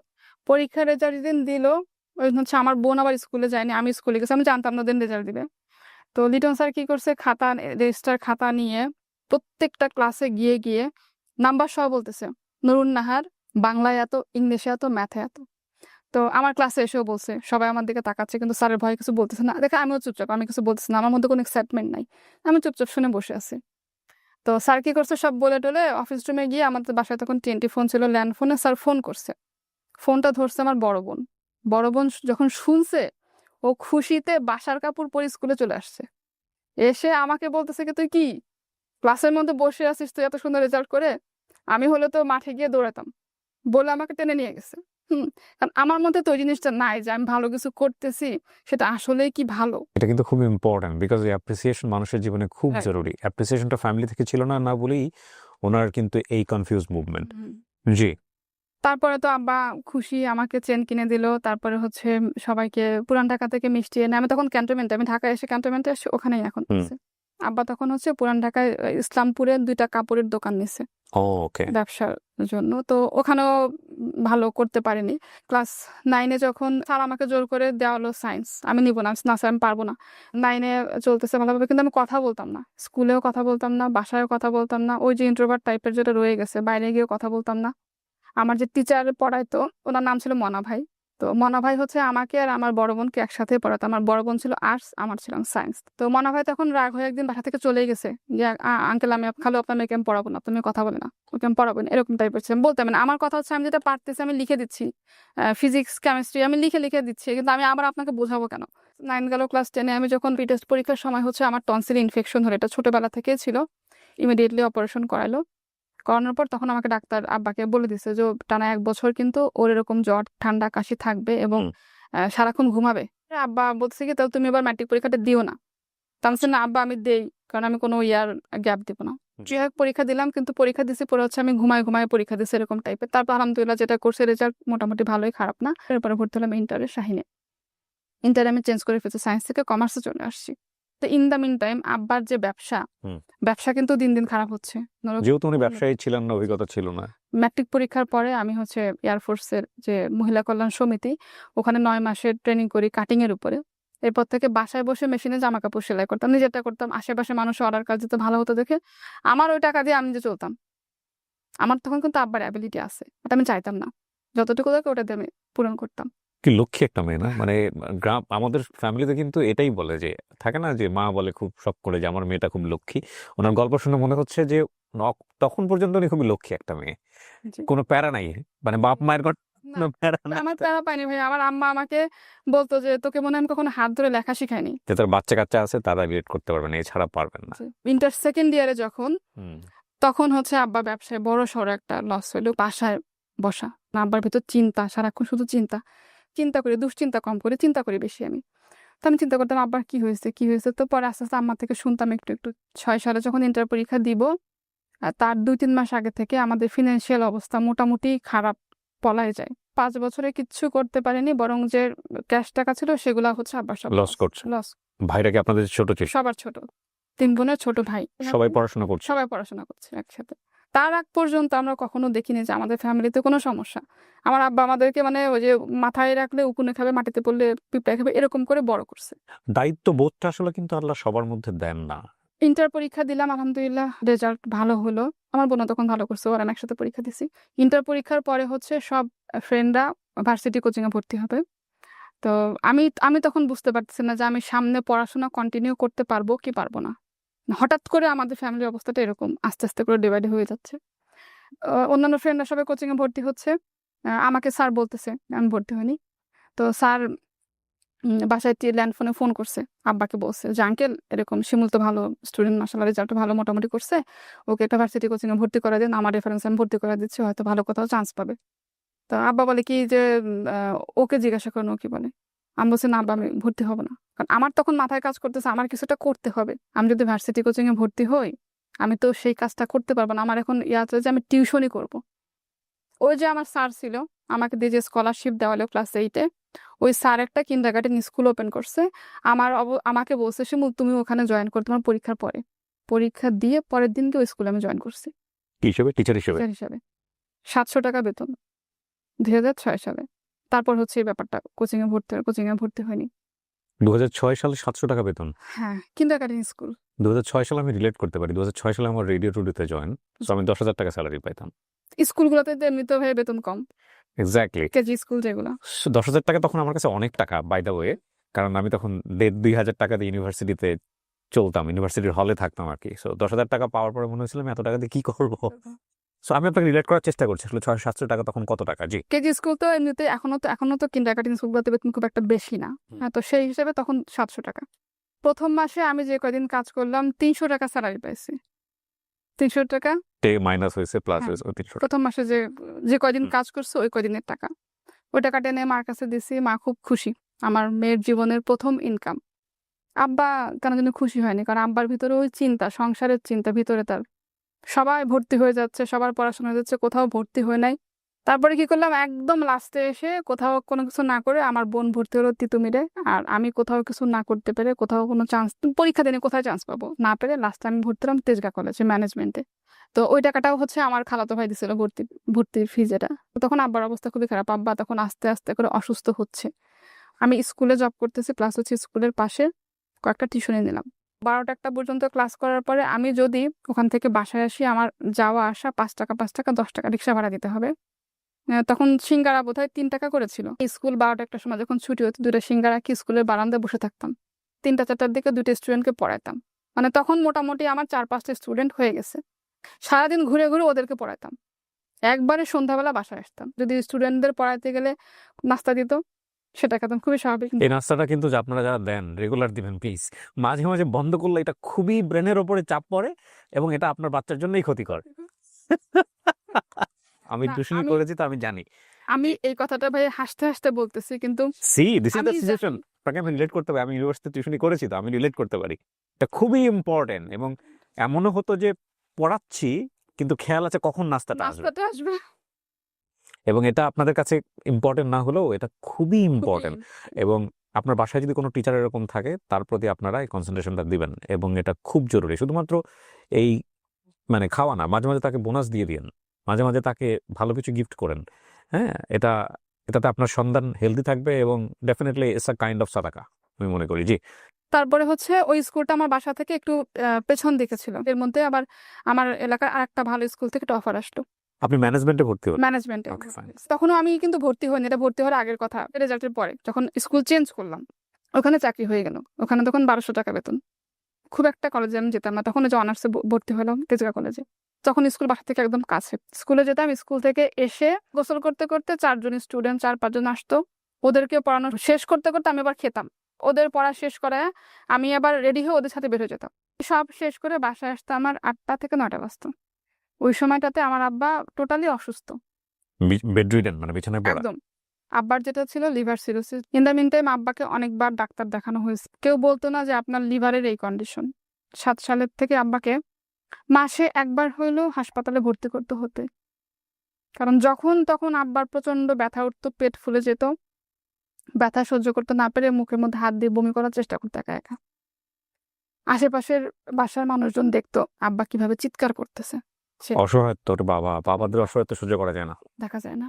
তখন পুরো সংসারটা চলতে হচ্ছে, মানে ওই কয় টাকা আমি যে পাচ্ছি ওটা দিয়ে, প্লাস ওটার মধ্যে আব্বার মেডিসিন, বাকি ভাই বোনের পড়াশোনা। আর তখন আমার বড় বোন আবার কয়েকটা নিল, টিউশনি নিল। খরচ বেশি হবে দেখে বাসার 5 তলা থেকে নিচতলায় আসলাম। নিচতলা বাসাটা ছোট। এই করে করে 2007 গেল, 8 গেল, 9 সাল। পেট ফুলে যেত, চিৎকার করে সারা রাত কান্না করতো, রাতে আমরা ঘুমাতে পারতাম না, আব্বাকে নিয়ে বসে থাকতাম। মানে এরকম একটা অবস্থা। সো এমনিতে ফিনান্সিয়াল কন্ডিশন তখন খারাপ। তারপরে হচ্ছে ওই 3 বছর আব্বার ট্রিটমেন্ট করাতে গিয়ে মানে আমার আম্মার স্বর্ণ পর্যন্ত বিক্রি করে দিছে, কিছু নাই, উল্টারও লোন হয়েছে মানুষের কাছ থেকে। আমাদের এলাকায় এক আপা ছিল, খ্রিস্টান, উনি ম্যাটারনিটির ডক্টর ছিল, ম্যাটারনিটি। তো ওই আপা সব রিপোর্ট দেখে বলতেছে কি যে তোমরা তো একটু বড় হয়েছে, এখন তো বুঝো, যদিও বলা ঠিক না, তারপরে বলি বাবা তো খালুর পিছনে অনেক টাকা খরচ করছো, আর কোনো টাকা পয়সা তোমরা খরচ করো না। মানে দেয়ার ইজ নো হোপ। হ্যাঁ, বাবা বিছনায় পড়ে আছে এরকম ভাবে তো কেউ দেখতে পারে না। আমরা চেষ্টা করছি, ঠিক আছে দেখি কি হয়, দেখি কি হয়। তারপরে একজন বলল কি যে পিজিতে নিয়ে যাও। তো নিয়ে গেলাম পিজিতে আব্বাকে। আমার এক স্টুডেন্টের চাচা, উনি বলতেছে কি যে ম্যাডাম আপনি সারাদিন এত কষ্ট করে বাচ্চা পড়ান, স্কুলে চাকরি করেন, বিভিন্ন জায়গায় দৌড়াইয়া কয় টাকা বেতন পান, তার থেকে বেটার আপনি একটা জায়গায় আপনাকে জব দেয়, আপনি ওই জবটা করেন, এই স্যালারিটা আরো বেশি পাবেন একটা জায়গায় জব করে। আমি তো এটা করতেছি, আমার বড় বোনকে দেন। বড় বোনের হচ্ছে 2009 সালের মে মাসে একটা জব হয়, এটা উত্তরাতে একটা ব্রোকারেজ হাউসে। উনি কি পড়াশোনা অবস্থায় জবে ঢুকে? পড়াশোনা অবস্থায় জবে ঢুকে। এর মাঝে ভাই আমি যখন স্কুলে জব করতাম, তখন আমি ইন্টারের পরে যখন অনার্সে ভর্তি হলাম, অনেক জায়গায় সিভি দিছি, বিভিন্ন অফিস থেকে কল আসতো, ইন্টারভিউতে যেতাম। তখন পর্যন্ত আপনার জীবনে কোনো মানুষ আসেনি মানে লাইক না, ইউ লুক বিউটিফুল, কেউ না কেউ তো পোক করার কথা? করছে ভাই, কিন্তু ওই সুযোগটা কোথায়? তখন চিন্তা শুধু মাথায় যে আমার ফ্যামিলি, বাবা অসুস্থ, ভাই বোনের পড়াশোনা, আমাদের পড়াশোনা, ফিউচারটা কি, ভবিষ্যৎটা কি, কি করব। এই সেন্সটা কি পরিবারের অন্যান্য ভাই বোনদের মধ্যেও ছিল, নাকি আপনি খুব বেশি? আমার মধ্যে তো বেশি ছিল। একটা কথা বলি আপনাদেরকে, মানে ওনার গল্প শুনতে শুনতে আমার কাছে মনে হচ্ছে অনেক সময় দেখবেন যে অনেকগুলো গাছ, ওই একই জাতীয় গাছ চারপাশে আছে, কিন্তু একটা গাছ শক্তিশালী হয়ে গেছে অনেক বেশি। বোনের মে মাসের 1 তারিখে জবে জয়েন করলো, আমার আব্বাকে মে মাসের 2 তারিখে পিজি হাসপাতালে নিয়ে যায় আমি, আমার মা, আর হচ্ছে আমার এক মামা নিয়ে আব্বাকে আউটডোরে দেখাইছে। দেখানোর পর আব্বাকে বলতেছে কি যে আপনাকে অ্যাডমিট হতে হবে। কি হয়েছে না হয়েছে কোনো কিছু বলেনি। তো আব্বাকে পিজিতে অ্যাডমিট করলো মে মাসের 2 তারিখে। তো প্রথম দিন যখন আব্বাকে ভর্তি করলাম, পিজির A block, B block, C block, এরকম আব্বার টেস্টের রিপোর্ট এক জায়গায় জমা দিতে হবে, এক জায়গায় টাকা জমা দিতে হবে। তো আমি একটা মেয়ে মানুষ, আমার তখন বয়স কত হবে, 19-20 এরকম, কিচ্ছু চিনি না, কিছু বুঝিও না, জাস্ট অন্ধের মতো ওই রিপোর্টগুলা নিয়ে, স্যাম্পলগুলা নিয়ে বিভিন্ন জায়গায় জায়গায় ঘুরতেছি সকাল থেকে। এই সব কিছু করে বিকালবেলা যখন হচ্ছে আবার কিছু একটা নিয়ে যখন গেট দিয়ে বের হয়েছি, তখন মাথায় একটা চক্কর দিছে। তখন মনে পড়ছে আমি সারাদিন তো কিছু খাইনি আজকে, এর মধ্যে আমার হচ্ছে অনার্স ফার্স্ট ইয়ার ফাইনাল পরীক্ষা। বই খাতা কিনতাম না। আমার 2টা ফ্রেন্ড ছিল, ওই 2 ফ্রেন্ড হচ্ছে আমাকে পরীক্ষা রুটিন দিলে আমাকে জানাইতো। 2 ফ্রেন্ডে যে কোনো একটা রুটিন দিছে, রুটিন পেয়ে আমি ওদের হেল্প নিয়ে নীলক্ষেতে গিয়ে পুরানো বই কিনতাম, একটা সাজেশন বুক কিনতাম। তো এইভাবে আগের দিন রাতে পরে পরীক্ষা দিতাম। তো আব্বা যখন হাসপাতালে ভর্তি পিজিতে, তখন হচ্ছে আমার অনার্স ফার্স্ট ইয়ার ফাইনাল পরীক্ষা। আব্বা কিন্তু হেঁটে হেঁটে গিয়ে হচ্ছে হাসপাতালে ভর্তি হলো। কিন্তু প্রত্যেক দিন যেটা হতো, সকালবেলা হচ্ছে এক ঝাঁক ইন্টার্ন ডক্টর আসতো। সরি টু সে, আমি এখানে কাউকে ছোট করে বলছি না বা কাউকে মানে করেও বলছি না। আমার পরে যেটা বুঝতে পারছি, আমার আব্বার উপর এক্সপেরিমেন্ট করা হয়েছিল। এটা হয় যে ডাক্তারটা ছিল উনি একটু অল্প বয়স্ক করে, উনি এসে মাঝে মাঝে আমাকে জিজ্ঞাসা করতো যে তোমাদের কোনো রিলেটিভ বা কেউ ডাক্তার আছে? তা আমি বুঝি না, তখন বুঝতাম না কেন জিজ্ঞাসা করে। ওকে। পরে সেটা বুঝতে পারছি যে কেন জিজ্ঞাসা করে। আবার কোনো রিপোর্টের কথা জিজ্ঞাসা করলে তো স্যার কি সমস্যা বলে, এটা বুঝবা না তুমি। আর মা তো কথাই বলতো না, জিজ্ঞাসা করলেও বলতো কি এটা আপনি বুঝবেন না খালাম্মা। প্রত্যেক দিন সকালে আব্বার সকল টেস্ট চেঞ্জ, সকল ওষুধ চেঞ্জ। আবার সকাল থেকে শুরু হতো দৌড়াদৌড়ি, বিভিন্ন জায়গায় ব্লাড দেওয়া, স্যাম্পল টেনে দিয়ে যেত, ওটা জমা দিতে হতো, টাকা জমা দিতে হতো। আবার সন্ধ্যাবেলা রিপোর্ট আনতে হতো। অনেক সময় এমনও হয়েছে যে রিপোর্ট জমা দিতে গেছি, স্যাম্পল নিয়ে গেছি, বুঝি নাই, সন্ধ্যা হয়ে গেছে, সারাক্ষণ দৌড়াচ্ছি, খাওয়া নাই দাওয়া নাই, আব্বার জন্য সারাক্ষণ দৌড়াচ্ছি। এরকম 2 সাইডে বেড ধরে দাঁড়ায় আছি। পরে বুঝতে পারছি ওখানে লাশ রাখা বেডের সামনে, সন্ধ্যার দিকে। তারপরে শুরু হলো আব্বাকে প্লাজমা দেওয়া। প্রথম 2-3টা প্লাজমা দিতে পারলাম, 4-5 জন ডোনার পেয়ে। এরপরে প্লাজমা কিনতে হতো, ঘন্টার পর ঘন্টা গিয়ে ব্লাড ব্যাংকে বসে আছি আব্বার প্লাজমার জন্য। প্লাজমা দিতে হবে, থাকতো না প্লাজমা দিলে। লিভার সিরোসিস পেশেন্ট যারা, ওদের শরীর থেকে প্লাজমাটা বোধহয় কমে যায়। তখন আব্বার হচ্ছে পেটে পানি জমতো, কিছু খেতে পারতো না, ওরকম চিৎকার করে কান্নাকাটি করতো। তো একবার পেটে থেকে পানি বের করছে এর মধ্যে আমি 3টা পরীক্ষা দিছি। রাতের বেলা আব্বা বেডে ঘুমাতো, মাঝখানে জায়গা, এই পাশে একটা বেড, ওই পাশে মানে ওই বেডে পেশেন্ট, নিচে পাটি বিছায় বা একটু চাদর টাদর বিছায়, মা একটু কোনো রকম কাঁথরে শুতো, আর আমি এই জায়গাটায় ওই ডিম আলো, যে আলোর মধ্যে বসে বসে রাতের বেলা একটু পড়তাম, পরে পরদিন সকালে যে পরীক্ষা দিতাম। এর মধ্যে আমার ছোট ভাইকে নিয়ে আসছি যে আমি একা আর পারতেছি না এভাবে দৌড়াদৌড়ি করে, আবার আমার পরীক্ষা শুরু হয়েছে, তুই একটু থাক। তো ছোট মানুষ 6-এ পড়ে, 7-এ পড়ে। তারপরে মাশাআল্লাহ ভাই অনেক করছে। আমার বোন বলতেছে কি যে কালকে তো শুক্রবার, আমার অফিস বন্ধ, আমি হসপিটালে আসি, তুই জামা কাপড় সব নিয়ে বাসায় আয়, ওগুলো একটু ধোয়া লাগবে, ক্লিন করা লাগবে, আবার জামা কাপড়ও ধোয়া লাগবে। এর মাঝে আমি ভাই একদিনও বাসায় আসিনি। ও শুক্রবার দিন হচ্ছে গেছে, শুক্রবারে বাসায় আসছে, শুক্রবার সারাদিন, যে শুক্রবারের ভোর রাতটা শনিবার শুরু হবে, ওই সময় আব্বা প্রচন্ড অসুস্থ। আমার বোন হচ্ছে কাজিন টাজিন সবাইকে ফোন দিয়ে বলছে, আমার খালাতো ভাইটাই যারা আছে সবাইকে ফোন দিয়ে বলছে যে আব্বার এরকম খুবই খারাপ অবস্থা, আপনারা পারলে আসেন। তো সবাইকে বলছে কি আমাকে না বলতে। আমি আমার 2টা ভাই বোন নিয়ে একা বাসায়, আর কেউ নাই বাসায়। তো সামহাও বাড়ি থেকে আমার এক কাজিন, মামাতো বা খালাতো বোন হবে, আমার বোনকে ফোন করতে গিয়ে ভুল করে আমাকে, ও খবর পাইছে, খবর পেয়ে ভুল করে আমাকে ফোন করছে। আমাকে ফোন করে বলতেছে যে কিরে খালুর কি অবস্থা, খালু নাকি অনেক অসুস্থ। আমি বলছি কি বলেন? তো আমি সঙ্গে সঙ্গে আমার বোনকে ফোন দিছি। তখন হচ্ছে ফজরের আজান দিচ্ছে, ও দূরে চলে গেছে, বাট আমি শুনতে পাচ্ছি আব্বা যে চিৎকার করতেছে ব্যথায়। তো বলছে কি যে আব্বার শরীরটা একটু খারাপ, তো ব্যথা অনেক বেশি হচ্ছে, আব্বা খুব চিৎকার চেঁচামেচি করতেছে। তো আমি এখনই আসি, বলে কি এখন আসিস না, একটু ভোর হোক, তারপরে ওদেরকে, বাকি 2 ভাই বোনের কথা বলতেছে, ওদেরকে নিয়ে তারপর আসিস না। আমাকে আবার বলছে কি যে আব্বাকে আমরা বাড়ি নিয়ে যাবো। আব্বা বারবার করে বলতেছিল যে আমাকে গ্রামে নিয়ে চলে, আমি থাকবো না। তো বলছে কি যে আব্বার কয়েকটা কাপড় চোপড় নিয়ে আসিস, জামা কাপড় আমি একটা ব্যাগে করে জাস্ট কয়েকটা নিয়ে, তারপর আমার কোনো জামা কাপড় নেই, ওগুলো নিয়ে হচ্ছে আমি হসপিটালে গেছি। গিয়ে দেখি ভাই আব্বার মানে যে কন্ডিশন, আব্বার চিৎকার শুনে পুরুষ ওয়ার্ডের যত মানুষ ছিল সবাই ওখান থেকে বের হয়ে গেছে, কেউ থাকতে পারতেছে না, সবাই কান্না করতেছে আব্বার চিৎকার দেখে। আব্বা শুধু বলতেছে যে ডাক্তারকে আপনাদের হাতে পায়ে ধরে আমার পেটের পানি বের করেন। পেট ফুলে এরকম হয়েছে, পেটে ব্যথায় চিৎকার করতেছে। তো ডাক্তার আমাদেরকে বলতেছে কি যে এখন আর বের করার কোনো অপশন নাই। তো আমরা বুঝতে আব্বাকে আমরা বাড়িতে নিয়ে যাই। ও তখন আব্বার অক্সিজেন লাগতেছে, অক্সিজেন সাপোর্ট দিতে হচ্ছে, ফুল অক্সিজেন। তো বেডেই আছে। তো বলতেছে কি যে আপনারা যদি এখন গোপালগঞ্জ নিয়ে যান, অতখানি রাস্তা যেতে গিয়ে ওনার অক্সিজেন সাপোর্ট ফুল পাবে না, নিতে পারবেন না আপনারা। আত্মীয় স্বজন সবাইকে আসতে বলেন, সবাই আসুক, এসে ওনাকে দেখুক। তারপরও মনের আশা ছাড়ি না যে আব্বা তো এরকম ব্যথায় কান্নাকাটি করে। তো ডাক্তার বারবার এসে বলতেছে আপনাদের সবাইকে আসতে পারেন, সবাইকে আসতে পারেন। সবাইকে বলছি, সবাই যে যেখান থেকে পারছে আসছে। স্যালাইন চলে না, তখনও ডাক্তার এসে এতগুলা টেস্ট লিখে দিয়ে গেছে। একটু পরে নার্স এসে ভেন খুঁজতেছে ব্লাড নিতে। পরে আমরা বলছি কি যে আপনারা যে ব্লাড নিবেন, যে মানুষটা স্যালাইন চলে না, ব্লাড কিভাবে নেবেন? বিকাল হচ্ছে, আস্তে আস্তে করে আব্বার চিৎকার কমে যাচ্ছে আর দোয়া পড়তেছে, কিন্তু প্রচুর কষ্ট পাচ্ছে। তো মাগরিবের সময়টা তখন আত্মীয় স্বজন সবাই বলতেছে কি আমার বড় বোনকে যে যেহেতু তোমার আব্বা অনেক কষ্ট পাচ্ছে, তুমি যেহেতু বড়, তুমি একটু নামাজ পড়ে আল্লাহর কাছে দোয়া করো যে যদি তুমি তাকে রাখতে চাও তো ভালোভাবে রেখে যাও, না হয় তোমার জিনিস তুমি তোমার কাছে ভালোভাবে সুস্থ ভালোভাবে নিয়ে যেত, কষ্ট দিও না। তো এরকম আব্বা এরকম শোয়া, আর মাথার কাছে আব্বার 2 হাত ধরে এরকম দাঁড়ানো, আব্বার দোয়া পড়তেছে। আমার মা পার কাছে বসা, ছোট ভাই বোন সবাই দাঁড়ানো, আমরা সবাই মুখে পানি দিচ্ছি। আর আমার বোন হচ্ছে বারান্দায় গিয়ে নামাজ পড়লো, নামাজটা পড়ে জাস্ট এসে দাঁড়াইছে আব্বার কাছে, ও এসে একটু মুখে পানি দিছে। ওই সময়টা হচ্ছে আব্বা মারা গেল ঠিক মাগরিবের সময়। তা আমি তখন হাত ধরাবে, তো সবাই কান্না করছে, আমি কান্না করিনি। কেন করিনি ভাই আমি জানি না। আমার শুধু তখন একটা জিনিসই মনে হয়েছে যে কি হবে এখন আমাদের।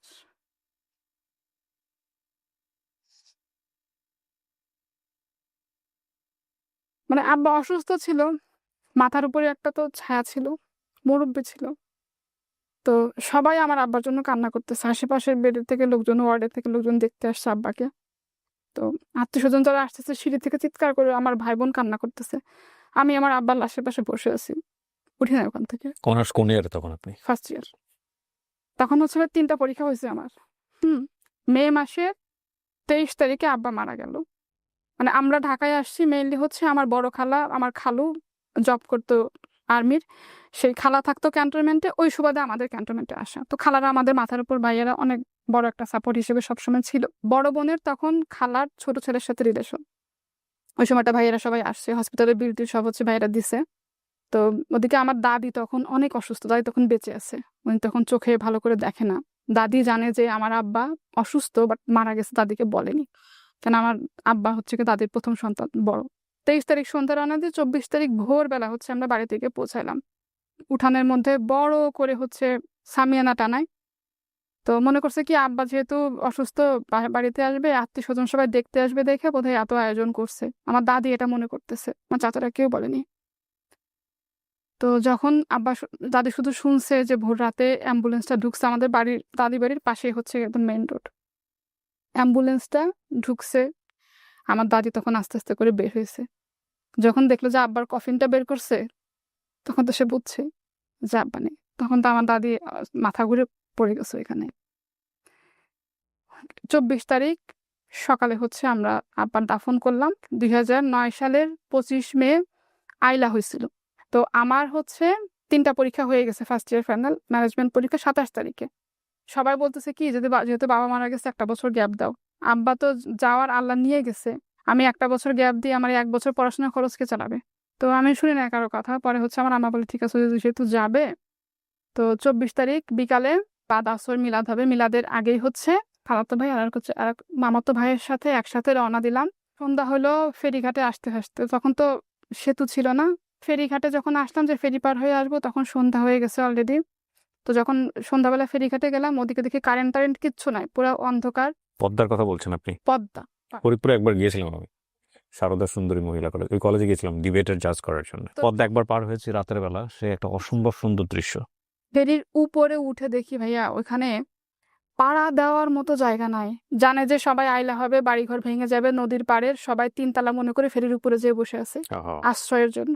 ঝড় বৃষ্টি বাতাস বাড়তেছে, পরে সবাইকে বলতেছে ফেরি থেকে নেমে যান আপনারা। ফেরি এইভাবে দুলতেছে। খালাতো ভাই আমার খালার বড় ছেলেকে ফোন করে ওইখানকার এক স্থানীয় কার ঠিকানা নিল, নিয়ে ওনার বাসায় অন্ধকারে কিভাবে আমরা 3জন মিলে গেলাম। আমি ওই এক জামা পরা, আব্বা মারা গেছে একটা জামা পরে গেছে, ওই এক জামা পরে 3-4 দিন চলতেছে। ফেরিতে যখন উঠছি বাতাসে টান লেগে জামা আমার এখান থেকে এতক্ষণে ছিঁড়ে গেছে।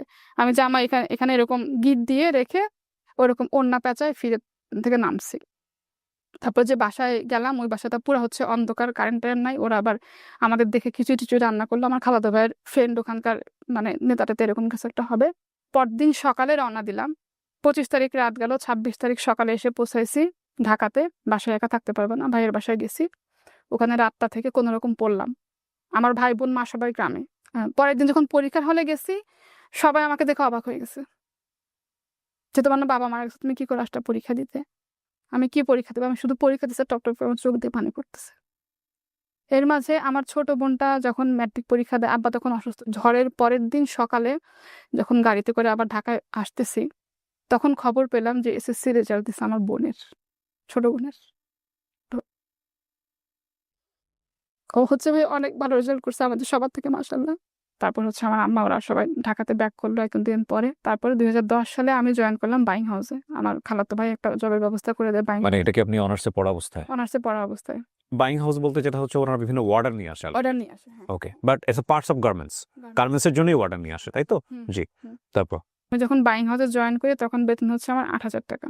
তখন অনেকে মানা করছে, বাইং হাউসে জয়েন করো না, বাইং হাউস ভালো না, মেয়ে মানুষ কাজ করতে পারবে না, অনেকে এই করবে সেই করবে। তারপরেও গেছি যে আমার চাকরির দরকার, আমার তো করতে হবে।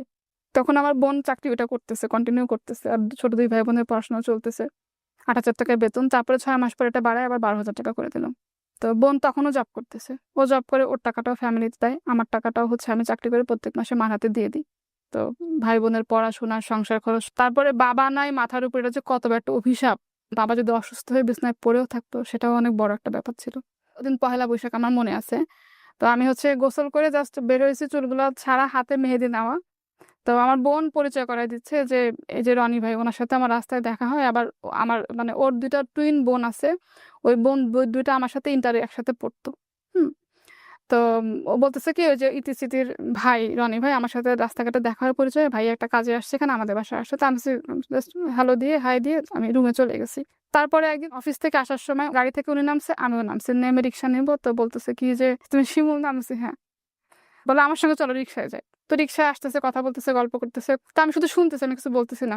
রিক্সা থেকে যখন নামবো তখন বলতেছে তুমি মনে হয় আমাকে চিনো নাই, তাই না? আমি বলছি, না ভাইয়া, আমি আপনাকে চিনি নাই। বলতেছে কি যে আমি রনি, ওদিন তোমাদের বাসায় গেছিলাম। যে আচ্ছা হ্যাঁ, এখন চিনতে পারছি। পরে উনি নেমে গেছে, আমি বাকিটা রাস্তা বাসায় যেতে যেতে হাসতেছি একা একা। আমার অফিস বাড়িধারা ডিউসেস থেকে আমি এসে এমইএস নামতাম, আর উনি উত্তরা থেকে এসে এমইএস নামতো। তখন এমইএস এর ওখানে ফলের দোকান ছিল, হুম। ইচ্ছা করে প্রত্যেকদিন ফল দেখতো। তো আমি প্রত্যেকদিন এসে বলতাম ভাই কি করেন? বলছে যে ফল দেখতেছি। তো আমি বলছি, কিনেন? না থাক, কিনবো না, চলো যাই। হুম। চলো যাই বলে আমরা একসাথে রিক্সায় করে আসতাম। তো আমাদের ওই যে দেখাটা হচ্ছে এতটুকুই, দেখা সাক্ষাৎ কথাবার্তা। রিক্সায় যেতাম সকালে, রিক্সায় আসতাম। তারপরে হচ্ছে এরকম একদিন বলতেছে যে তোমার সাথে আমার একটু কথা আছে। বসলো একটা রেস্টুরেন্টে, অফিস শেষ করে বসে আমাকে প্রপোজ করলো, বলল। আগে থেকে বুঝতেন যে হ্যাঁ, কিছু একটা হতে যাচ্ছে? বুঝতে পারতাম। তো পরে আমি বললাম যে দেখেন, আপনি আমার ফ্যামিলিতে কথা বলেন। তখন আমার বড় বোনের বিয়ে হয়নি। যদি হচ্ছে আমার ফ্যামিলি থেকে রাজি থাকে, আমার কোনো সমস্যা নেই।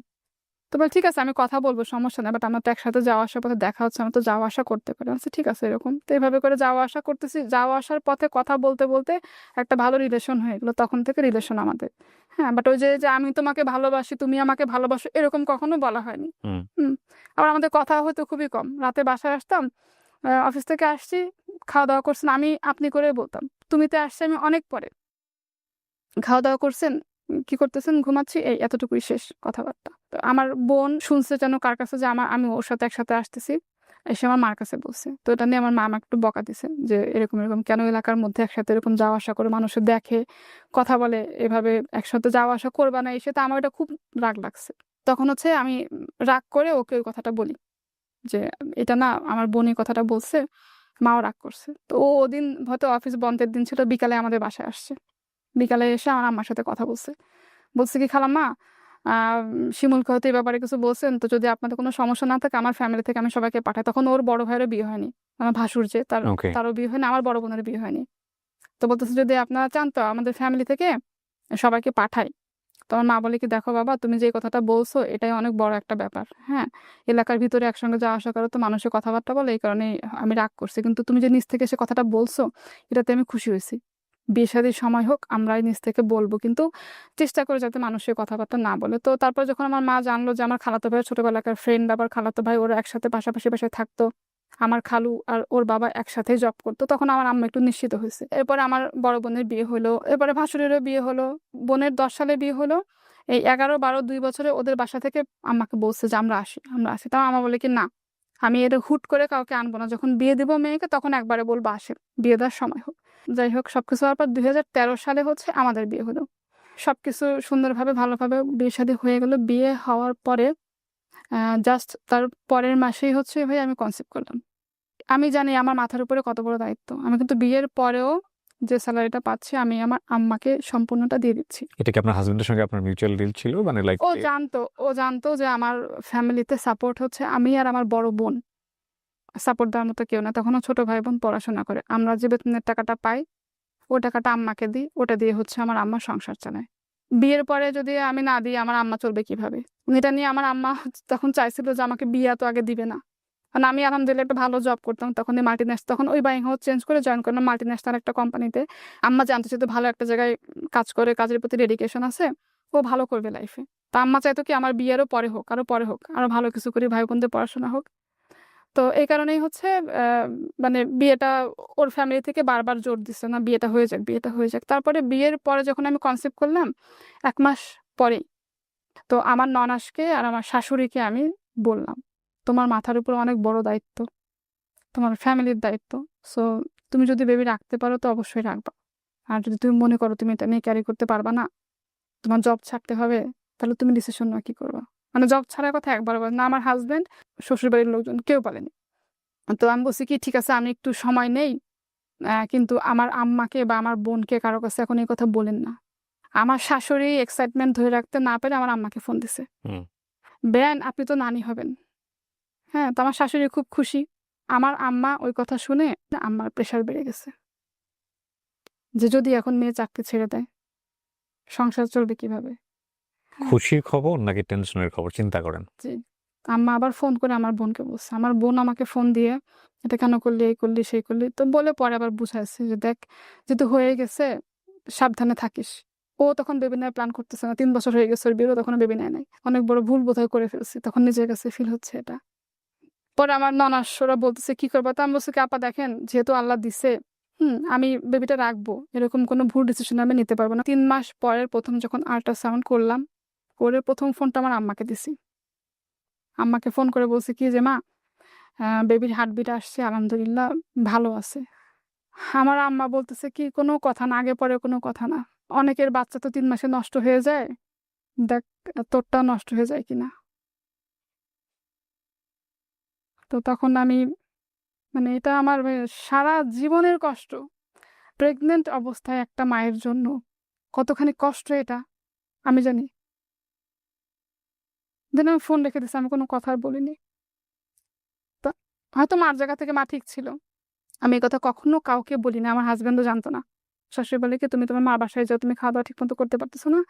পরে আমার আম্মা তখন বলছে ঠিক আছে পাঠাই দেন। তো গেছি মার বাসায়, 3 মাস পরে গেছি। কিন্তু মানুষের এত কথা শুনতাম ভাইয়া, বিশ্বাস করবেন না, আমি আমার অফিসে কোনো কথা শুনি নাই, বাসায় যখন আসতাম আমার কাছে মনে হতো কি আমি দুনিয়ার সব থেকে বড় ভুল করছি। এটা এমন কোনো রাত নাই যে ভাই আমি কান্না করি নাই। আমার হাজবেন্ড এই বিষয়টা বুঝতো, মানসিক বিষয়টা, যে কেন আপনার উপর এই প্রেশারটা হচ্ছে আপনার ফ্যামিলি থেকে বা সামথিং? আমি বলতাম না। 3 মাসের পর যে মার বাসায় আসতাম, আমি ওই সময়টাতে পুরোটা মার বাসায় থাকতাম, মার বাসায় ছিলাম। আমার হাজবেন্ড মাঝে মাঝে আসতো, মার সারাক্ষণ দেখতাম মন খারাপ থাকতো। মাস শেষে কিন্তু বেতনটা মাকেই দিচ্ছি, তারপরও টেনশন? তারপরও টেনশন। আমার কাছে মনে হচ্ছে আমি এই বাসায় আসছি তার মতো আমি থাকতেছি, এরকম ভাবে আমি থাকছি। বাট এমনিতে টেক কেয়ার করতো, খোঁজ খবর নিত, আমার বোনও আসতো। এরপর যখন 8 মাসের সময় হচ্ছে আমি মানে ম্যাটারনিটি লিভে যখন আসবো 4 মাসের, তো তখন আমি চিন্তা করলাম যে আমি তো প্রত্যেক মাসের বেতনটা মাকে দেই, আমি যখন 4 মাস লিভে থাকবো এই সময় তো আমি ম্যাটারনিটি বেনিফিটটা আমি পাবো না। বেবি হওয়ার পর যখন জয়েন করব তখন 2টা ইনস্টলমেন্টে বেনিফিটটা আমি পাবো। তো এই 4টা মাস মা চলবে কিভাবে? কয়েকজন কলিগের থেকে কিছু টাকা লোন করে 40,000 টাকা মাকে দিলাম, যে আমি জানি আমি এই টাকাটা মাকে না দিয়ে আমি লিভে এসে বসতে পারবো না বাসায়, বিভিন্ন রকম মানসিক প্রেশার আমার উপরে আসবে। বাট যে কারণে কথা শোনাচ্ছে যে আমি সংসারের দায়িত্ব পালন করবো না, আমি কিন্তু দিব্যি পালন করে যাচ্ছি। পরে বেবি হলো, বেবি হওয়ার পর তারপরে আবার সব ভালো আলহামদুলিল্লাহ। আমার বাচ্চার টেক কেয়ার ঠিকভাবে করতো না। তো তারপরে আবার বাচ্চাকে দেখার জন্য আমি একটা কাজের লোক বাসায় রেখে দিলাম পার্মানেন্ট। মেয়ের যখন 1 মাস 20 দিন বয়স তখন আমি হচ্ছে জবে জয়েন করলাম গিয়ে। এদিকে বাচ্চা হওয়ার পরে ওর খরচ বাড়লো, কাজের লোক রাখলাম আলাদা করে, সেই খরচ বাড়লো, সেগুলো দিচ্ছি। আমার হাজবেন্ডও কন্ট্রিবিউট করতেছে আমাকে, বাট আমার যে বেতনের টাকা 1 টাকাও কিন্তু আমার জন্য আমি রাখতে পারছি না। আগে যেভাবে মাকে দিতাম সেভাবে মার সংসারে দিয়ে যাচ্ছি, আমার শ্বশুর বাড়িতে 1 টাকাও দিচ্ছি না। তো বাচ্চার যখন 6 মাস বয়স তখন হঠাৎ মেয়ে অনেক জ্বর, প্রচন্ড জ্বর, 103, 4, 4, 5 এরকম জ্বর। তো ওই সময়টা থেকে হচ্ছে ওর খুব ফ্রিকোয়েন্টলি জ্বর আসতো। ইন দ্য মিন টাইম আমার বড় খালা 2014 সালে মারা গেল। তখন হচ্ছে আমার বোন জব ছেড়ে দিয়ে আমার আম্মাকে আমার বোনের বাসায় নিয়ে গেল। তখন সবকিছু হচ্ছে আমি দেখতেছি। মেয়ের যখন 2.5 বছর বয়স, 2016 সাল, হঠাৎ করে দেখলাম কি ওর গায়ে লাল লাল র্যাশ, তারপরে হচ্ছে এই রক্ত জমাট বাঁধলে ছোপ ছোপ যেরকম হয় না, ওরকম। গুগলে সার্চ করার পরে যেটা জানলাম যে ওর হয়তো লিউকেমিয়া অথবা আইটিপি। ডাক্তার দেখালাম, দেখানোর পরে ডাক্তার ওর বাবা জিজ্ঞাসা করছে, স্যার সিরিয়াস কোনো কিছু কিনা? বলে তো ডাক্তার বলছে কি যে আমরা এই মুহূর্তে এখনই কোনো কিছু বলতে পারবো না, ওকে টেস্টের রিপোর্টগুলো আগে পাই। 7 তারিখে ওকে ডাক্তার দেখালাম, 9 তারিখে সব রিপোর্ট পেলাম হাতে। তখন আর প্লাটলেট কাউন্ট অনলি হচ্ছে 6000। ডেঙ্গু হলে যে প্লাটলেট কাউন্টটা কমে যায় 1.5 লাখ থেকে 5 লাখ থাকার কথা। বেবির বয়স কত তখন? 2.5 বছর তখন।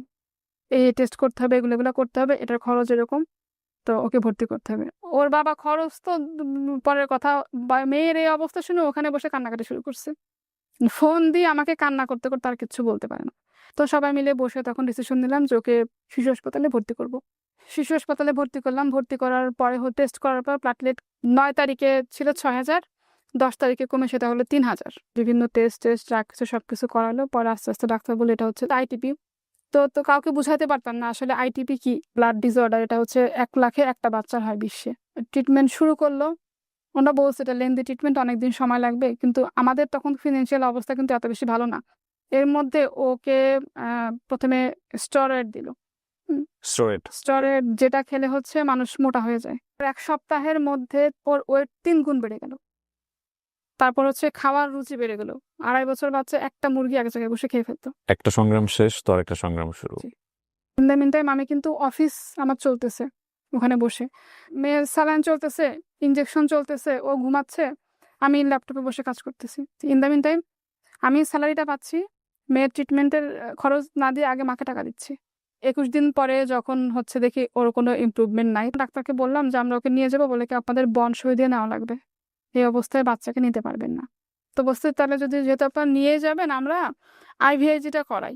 21 দিনে প্লাটলেট কাউন্ট 10,000-এর উপরে আর 1,000-ও বাড়ে নাই, 10,000। 21 দিন পরে যখন আইভিআইজি যখন শেষ হলো, 6টা ইঞ্জেকশন দেওয়া, তখন ওর প্লাটলেট কাউন্ট বেড়ে হলো 1,30,000। তখন ডাক্তার বলে কি এখন আপনারা নিয়ে যেতে পারেন বাচ্চাকে, কিন্তু এত কিছু করে যেহেতু প্লাটলেট কাউন্টটা বাড়ছে, 1 সপ্তাহের মধ্যেই হচ্ছে এটা আবার ফল করবে। তো ঠিকই তাই হলো, বাসায় নিয়ে আসলাম। এর মধ্যে আমরা প্ল্যান করতেছি ওকে নিয়ে আমরা চেন্নাইতে যাব। 1 সপ্তাহের মধ্যে ওটা কমতে কমতে 20,000 30,000 করতে করতে করতে করতে আবার সে 10,000-এ চলে আসছে। আর তখন একটু একটু করে নোজ ব্লিডিংও শুরু হয়েছে ওর। আমরা ওকে নিয়ে 2016 সালে সম্ভবত আগস্ট মাসে চেন্নাইতে যাই। টানা 21 দিন চেন্নাইতে তো ট্রিটমেন্ট চললো। তো ডাক্তার ওখান থেকে বসে দেখেন যে অনেকের হচ্ছে 6 মাসের মধ্যে ভালো হয়ে যায়, কিন্তু আপনার বাচ্চাটা যেহেতু ভালো হচ্ছে না, এত কিছু করার পরে হয়তো এটা সময় লাগবে। চেন্নাই থেকেও মেডিসিন দিল। তো 21 দিন পরে দেশে আসলাম। আসার পরে মেয়ে আরো অসুস্থ, সমানে হচ্ছে নোজ ব্লিডিং, আর কাশতে কাশতে মানে এরকম গামছা ধরে রাখতাম, কাশি দিয়ে ফেলতো ব্লাড, নাক দিয়ে ব্লাড। তো ওটা যখন বাথরুমে ধুইতাম মানে কাঁচা রক্তের গন্ধ। ওহো, বাচ্চার বয়স কত তখন? 2.5 বছর। তখন পুরো বালতি লাল হয়ে গেছে, গামছা এরকম ধরে রাখতাম, বমি করতেছে, পুরো রক্ত বেরোচ্ছে। তো ওই যে রক্তের গন্ধ, ব্লাডের গন্ধ, ওটা মনে হয় আমার কাছে এখনো লাগে। হ্যাঁ, মনে করছিলাম যে ভাই আমার জব থাকবে না, 3 মাস যেহেতু বাসা থেকে কাজ করতে, জব থাকবে না। বাট আলহামদুলিল্লাহ আমি 3 মাস যে সাপোর্ট দিচ্ছি ওটার জন্য ওটা আমি অ্যাওয়ার্ড পাইছি অফিস থেকে। মাশাআল্লাহ, আমার বস অ্যাওয়ার্ড দিচ্ছে। ওর ট্রিটমেন্ট এরকম চলতে থাকলো। 6 মাস পরে আবার চেন্নাই গেলাম। পরে মেডিসিন খাওয়াতে খাওয়াতে এমন হলো ইমিউনিটি সিস্টেম এত বেশি কমে গেল, যখন তখন জ্বর আসতো, যখন তখন অসুস্থ। ওই অবস্থায় রেখে আমি চাকরি করতেছি, এখন আমার কন্ট্রিবিউট করতে হবে। হ্যাঁ, 17 সালে আলহামদুলিল্লাহ আমার একটা বেশ ভালো একটা অফার আসে, বেটার অপরচুনিটি। তখন আমি জব আবার চেঞ্জ করি। তখন 17 সালটাতে একটু ভালো স্কুলে ভর্তি করবো। তো তখন আমার শাশুড়ি বলছে কি তাহলে তোমরা কাজ করো, তোমার মা যেখানে থাকে ওই বিল্ডিং এ বাসা নাও, ওকে স্কুলে নিয়ে যাবে, এই কারণে। হ্যাঁ, তো আসলাম, আলাদা আসলাম। তো তখনও আমার কন্ট্রিবিউশন, আমার আম্মাকে আমি টাকা পয়সা দিয়ে যাচ্ছি, আমার মেডিসিনের জন্য, ভাইয়ের পড়াশোনার কিছু টাকা পয়সা, ছোট বোনের, ওরাও স্ট্রাগল করছে। আমার ভাই বোনরা সবাই প্রচুর স্ট্রাগল করছে। আব্বা মারা যাওয়ার পর থেকে আমার ডায়াবেটিক, প্রেশার, তার প্রত্যেক মাসে আমার ডাক্তার দেখাতে হতো, মেডিসিন লাগতো, সবকিছু চলতেছে। 16 সাল থেকে ওই যে মেয়েকে নিয়ে শুরু হলো, বছরে 2 বার করে চেন্নাই যেতাম। যতবার গেছে অতবার ব্যাংক লোন করে নিয়ে যাচ্ছি। আবার এসে লোন পরিশোধ করতে না করতে আবার 6 মাসের মধ্যে আবার মেয়েকে নিয়ে চেন্নাইতে যাও। তো এইভাবে করেও কিন্তু ওর কোনো ইমপ্রুভমেন্ট নাই। যখন তখন জ্বর, যখন তখন অসুস্থ। প্লেটলেটগঞ্জ 10,000 10,000, ওর থেকে 1,000ও বাড়ে না। ওকে যে স্কুলে ভর্তি করবো, যে পড়াশোনা করতে পারবে কিনা, স্কুলে যেতে পারবে কিনা, সেটাই তো সন্দেহ।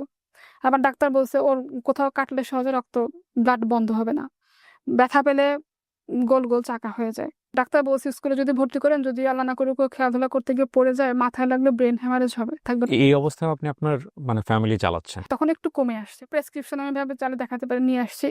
এত বড় প্রেসক্রিপশন, রাতে ঘুমাতে পারতাম না। হঠাৎ করে ব্লিডিং শুরু হয়েছে, পুরো বালিশ মাখাই গেছে, ঘুমের মধ্যে ব্লিডিং হচ্ছে, টিস্যু এরকম ধরে দিয়ে রাখছে, টিস্যুর পর টিস্যু ভিজতেছে, নোজ ব্লিডিং হচ্ছে, গাম ব্লিডিং হচ্ছে। সারা রাত মেয়েকে নিয়ে বসে আছি। মেয়ের 102-3 জ্বর, সকালে গিয়ে আবার অফিস করতেছি। বোন দেখতেছে, মা দেখতেছে, কাজের লোক দেখতেছে, এরকম এরকম করে সে 2016 সাল থেকে এ পর্যন্ত চলতেছে। যদিও এটা কোনো জেনেটিক সমস্যা না। তখন একটা বাচ্চা নিয়ে এত দৌড়াদৌড়ি করতেছে, এত কষ্ট করতেছে, এত স্ট্রাগল করতেছি। সেকেন্ড বেবিটা নিয়ে আমরা কিভাবে আবার এত দৌড়াদৌড়ি করবো, এই প্ল্যান করে কোনো বেবিও নেই। ইন দ্য মিন টাইম আম্মার অবস্থাও আরো আস্তে আস্তে খারাপ হচ্ছে। অসুস্থতা আম্মার কিন্তু বাড়তেছে, আম্মার খরচও ওদিকে বাড়তেছে। হ্যাঁ, এর মধ্যে ছোট বোনের বিয়ে হয়েছে, তো ভাইও পড়াশোনা করতেছে। সবকিছু মিলে সবাই মিলে চেষ্টা করতেছে আম্মার ট্রিটমেন্টটা করানোর জন্য। তার মধ্যে জব করে আমি হচ্ছে ভাই বোনদের মধ্যে একা। করোনা যখন হলো, করোনার টাইমটাতে আমারও তখন করোনা হয়েছে। টানা 5 দিন প্রায় বাসায় হচ্ছে অক্সিজেন সাপোর্টে ছিলাম। এত ক্রিটিক্যাল অবস্থা ছিল, প্রচুর খারাপ অবস্থা। আমার বোনের হাজবেন্ডের একসাথে। পরে আমি করলাম কি, আমার হাজবেন্ডকে মেয়েকে দিয়ে হাজবেন্ডকে পাঠিয়ে দিয়েছে আমার শ্বশুর বাড়িতে। তারপরে বাসা আসার পর আমার হাজবেন্ডেরও হলো, কিন্তু আল্লাহর রহমত মেয়ের হয়নি। ওই সময়টাতে আমার অফিস হচ্ছে উত্তরাতে। তো আমি ক্যান্টনমেন্ট থেকে করোনার পরে জার্নি করে যেতে পারতাম না। মানে এত বেশি জয়েন্ট পেন, এত বেশি ব্যাক পেনে যে বসে, এগুলো এখনো আছে। এই যে ব্যাক পেন এখনো বসে আছে, আমি শক্ত হয়ে আছে পিঠের মধ্যে। তো যেতে পারতাম না। পরে আমার হাজবেন্ডকে বললাম কি, চলো তাহলে আমরা উত্তরা চলে যাই। তো তখন 2020 সালে করোনার পরের টাইমটা তো উত্তরের বাসা নিলাম। করোনার পর থেকে আমি মেন্টালি মানে খুবই ডিপ্রেসড। পরে ডাক্তার দেখাইলাম, ইভেন রোকাইয়াও করাইলাম। পরে বলে কি, আপনার একটা বেবি নেন, একটা বেবি নিলে হয়তো আপনি একটু স্ট্রেস থেকে বের হয়ে আসতে পারবেন। তারপরে প্ল্যান করলাম সেকেন্ড বেবির। পরে আলহামদুলিল্লাহ কনসিভ করলাম। এর মধ্যে জব কিন্তু জবের জায়গায় চলতেছে। এরপরে সেকেন্ড বেবিটা যখন হলো, ওই বেবির বয়স যখন 6 মাস, তখন এই বড় মেয়ের ট্রিটমেন্ট তো টানা চলতেছে। চেন্নাই থেকে বলছে কি, ওর হচ্ছে একটা সার্জারি করতে হবে, এটাকে বলা হচ্ছে স্প্লেনোক্টমি। মানে স্প্লিনটাকে রিমুভ করে ফেললে হয়তো সে ভালো হতে পারে। যদি কখনো প্ল্যান করেন তখন আসেন, তাছাড়া হচ্ছে আপনাদের চেন্নাইতে আর এখন আসার দরকার নেই, ওর তো কোনো ইমপ্রুভ হচ্ছে না। হ্যাঁ, এরপরে যখন উত্তরায় গেলাম, টানা এমন কোনো ডাক্তার নাই ওকে দেখায়নি। এক ডাক্তার দেখাইতাম, 2 মাস পর চেঞ্জ, সে ফেল, আমি পারতেছি না কোনোভাবে। তা প্লেটলেটকন বানো, ওইরকম নোজ ব্লিডিং, গাম ব্লিডিং চলতোই। ইন দ্য মিন টাইম মা হচ্ছে হার্ট অ্যাটাক করলো একবার, মাকে ভর্তি করা হলো হার্ট ফাউন্ডেশন। মেয়েকে নিয়ে তো এরকম চলতেছে। 20 সাল থেকে আম্মা অসুস্থ হতে হতে হতে 21 সাল কি 22 সালের দিকে আম্মার কিডনির সমস্যাটা বেড়ে গেল, আম্মার ডায়ালিসিস শুরু হলো। তো এর মধ্যে আম্মার ডায়ালিসিস তো প্রচুর খরচ। মার ট্রিটমেন্টে আমার ভাই বোন মিলে সবাই দিছে, আমিও আমার সাধ্যমতো কন্ট্রিবিউট করি যতটুকু পারছি। তো এভাবে করে 3 বছর টানা মার ট্রিটমেন্ট চললো, ডায়ালিসিস। গত বছর অক্টোবর মাসে আম্মা মারা গেছে। এর মধ্যে ছোট ভাইকে বিয়ে দিলাম, ও সংসার হইলো, ও জব টপ করতেছে। কিন্তু এই যে মেয়েকে নিয়ে স্ট্রাগল, এরকম হয়েছে একটা মেডিসিনের দাম 1,000 টাকা, 30 দিনে 30টা মেডিসিন। তো ডাক্তাররা বলছে আস্তে আস্তে বড় হইতে হতে হয়তো সমস্যাটা ঠিক হয়ে যাবে, কিন্তু এখন এটা হয়ে গেছে হচ্ছে আপনার ক্রনিক আইটিপি যেটাকে বলে। মানে এভরি টাইম বেঁচে থাকা যুদ্ধের মতো করে। জি, বাট আমার যে লাইফের স্ট্রাগল, আমার যে জব 15 বছর ধরে যে আমি চাকরি করতেছি, এই 15 বছর জবের মধ্যে একটা দিন আমি ব্রেক নিইনি। যত যা কিছু আমার জীবনে হয়ে যাক, চাকরি চলতেছে। একটুখানি এদিক থেকে ওদিক হলে ব্যাকআপ বন্ধ। ছোট একটা বোন আছে আর একটা ভাই, ওনারা কি করেন এখন? ছোট বোনের একটা ছোট অনলাইন পেজ আছে, ওখানে করে। ছোট ভাইটা মাল্টিন্যাশনাল কোম্পানিতে জব। তার মানে ওনারা মোটামুটি এস্টাবলিশড হয়ে গেছেন। মোটামুটি বলা যায়, হ্যাঁ। আমার মেয়ের জন্য যে কি পরিমাণ স্ট্রাগল আমি করছি, আমি এখানে মানে পুরোটা যদি বলতে যাই রাত শেষ হয়ে যাবে ভাইয়া। মানে এখানে আমি যেটা বুঝতে পারছি, আপনার হাজবেন্ড অনেক সাপোর্টিভ। ডেফিনেটলি ভদ্রলোক বাইরে বসে আছে ঘন্টার পর ঘন্টা ধরে, কোনো রা নাই, চুপ করে বসে আছে, সাপোর্ট দিয়ে যাচ্ছে। এবং ফ্যাক্ট ইজ দ্যাট আমাদের প্রত্যেকেরই জীবনে কম বেশি সংগ্রাম আছে। ওই সংগ্রামটার পেছনে কোনো কোনো মানুষের মানে নিরবিচ্ছিন্ন সাপোর্ট থাকে। ডেফিনেটলি আল্লাহ ব্যালেন্স করেন, এবং কোনো দিক থেকে তিনি পরীক্ষা নিলে আরও একটা দিক থেকে তিনি সহজ করে দেন, যাতে করে আমরা পরীক্ষায় উইন করি। আপনি গল্পটা কেন বললেন? আপনার গল্পটা আমি খুব মনোযোগ দিয়ে শুনেছি, বিভিন্ন রকমের বাঁক পেয়েছি। আপনিই বলেন কেন বললেন আসলে গল্পটা আজকে।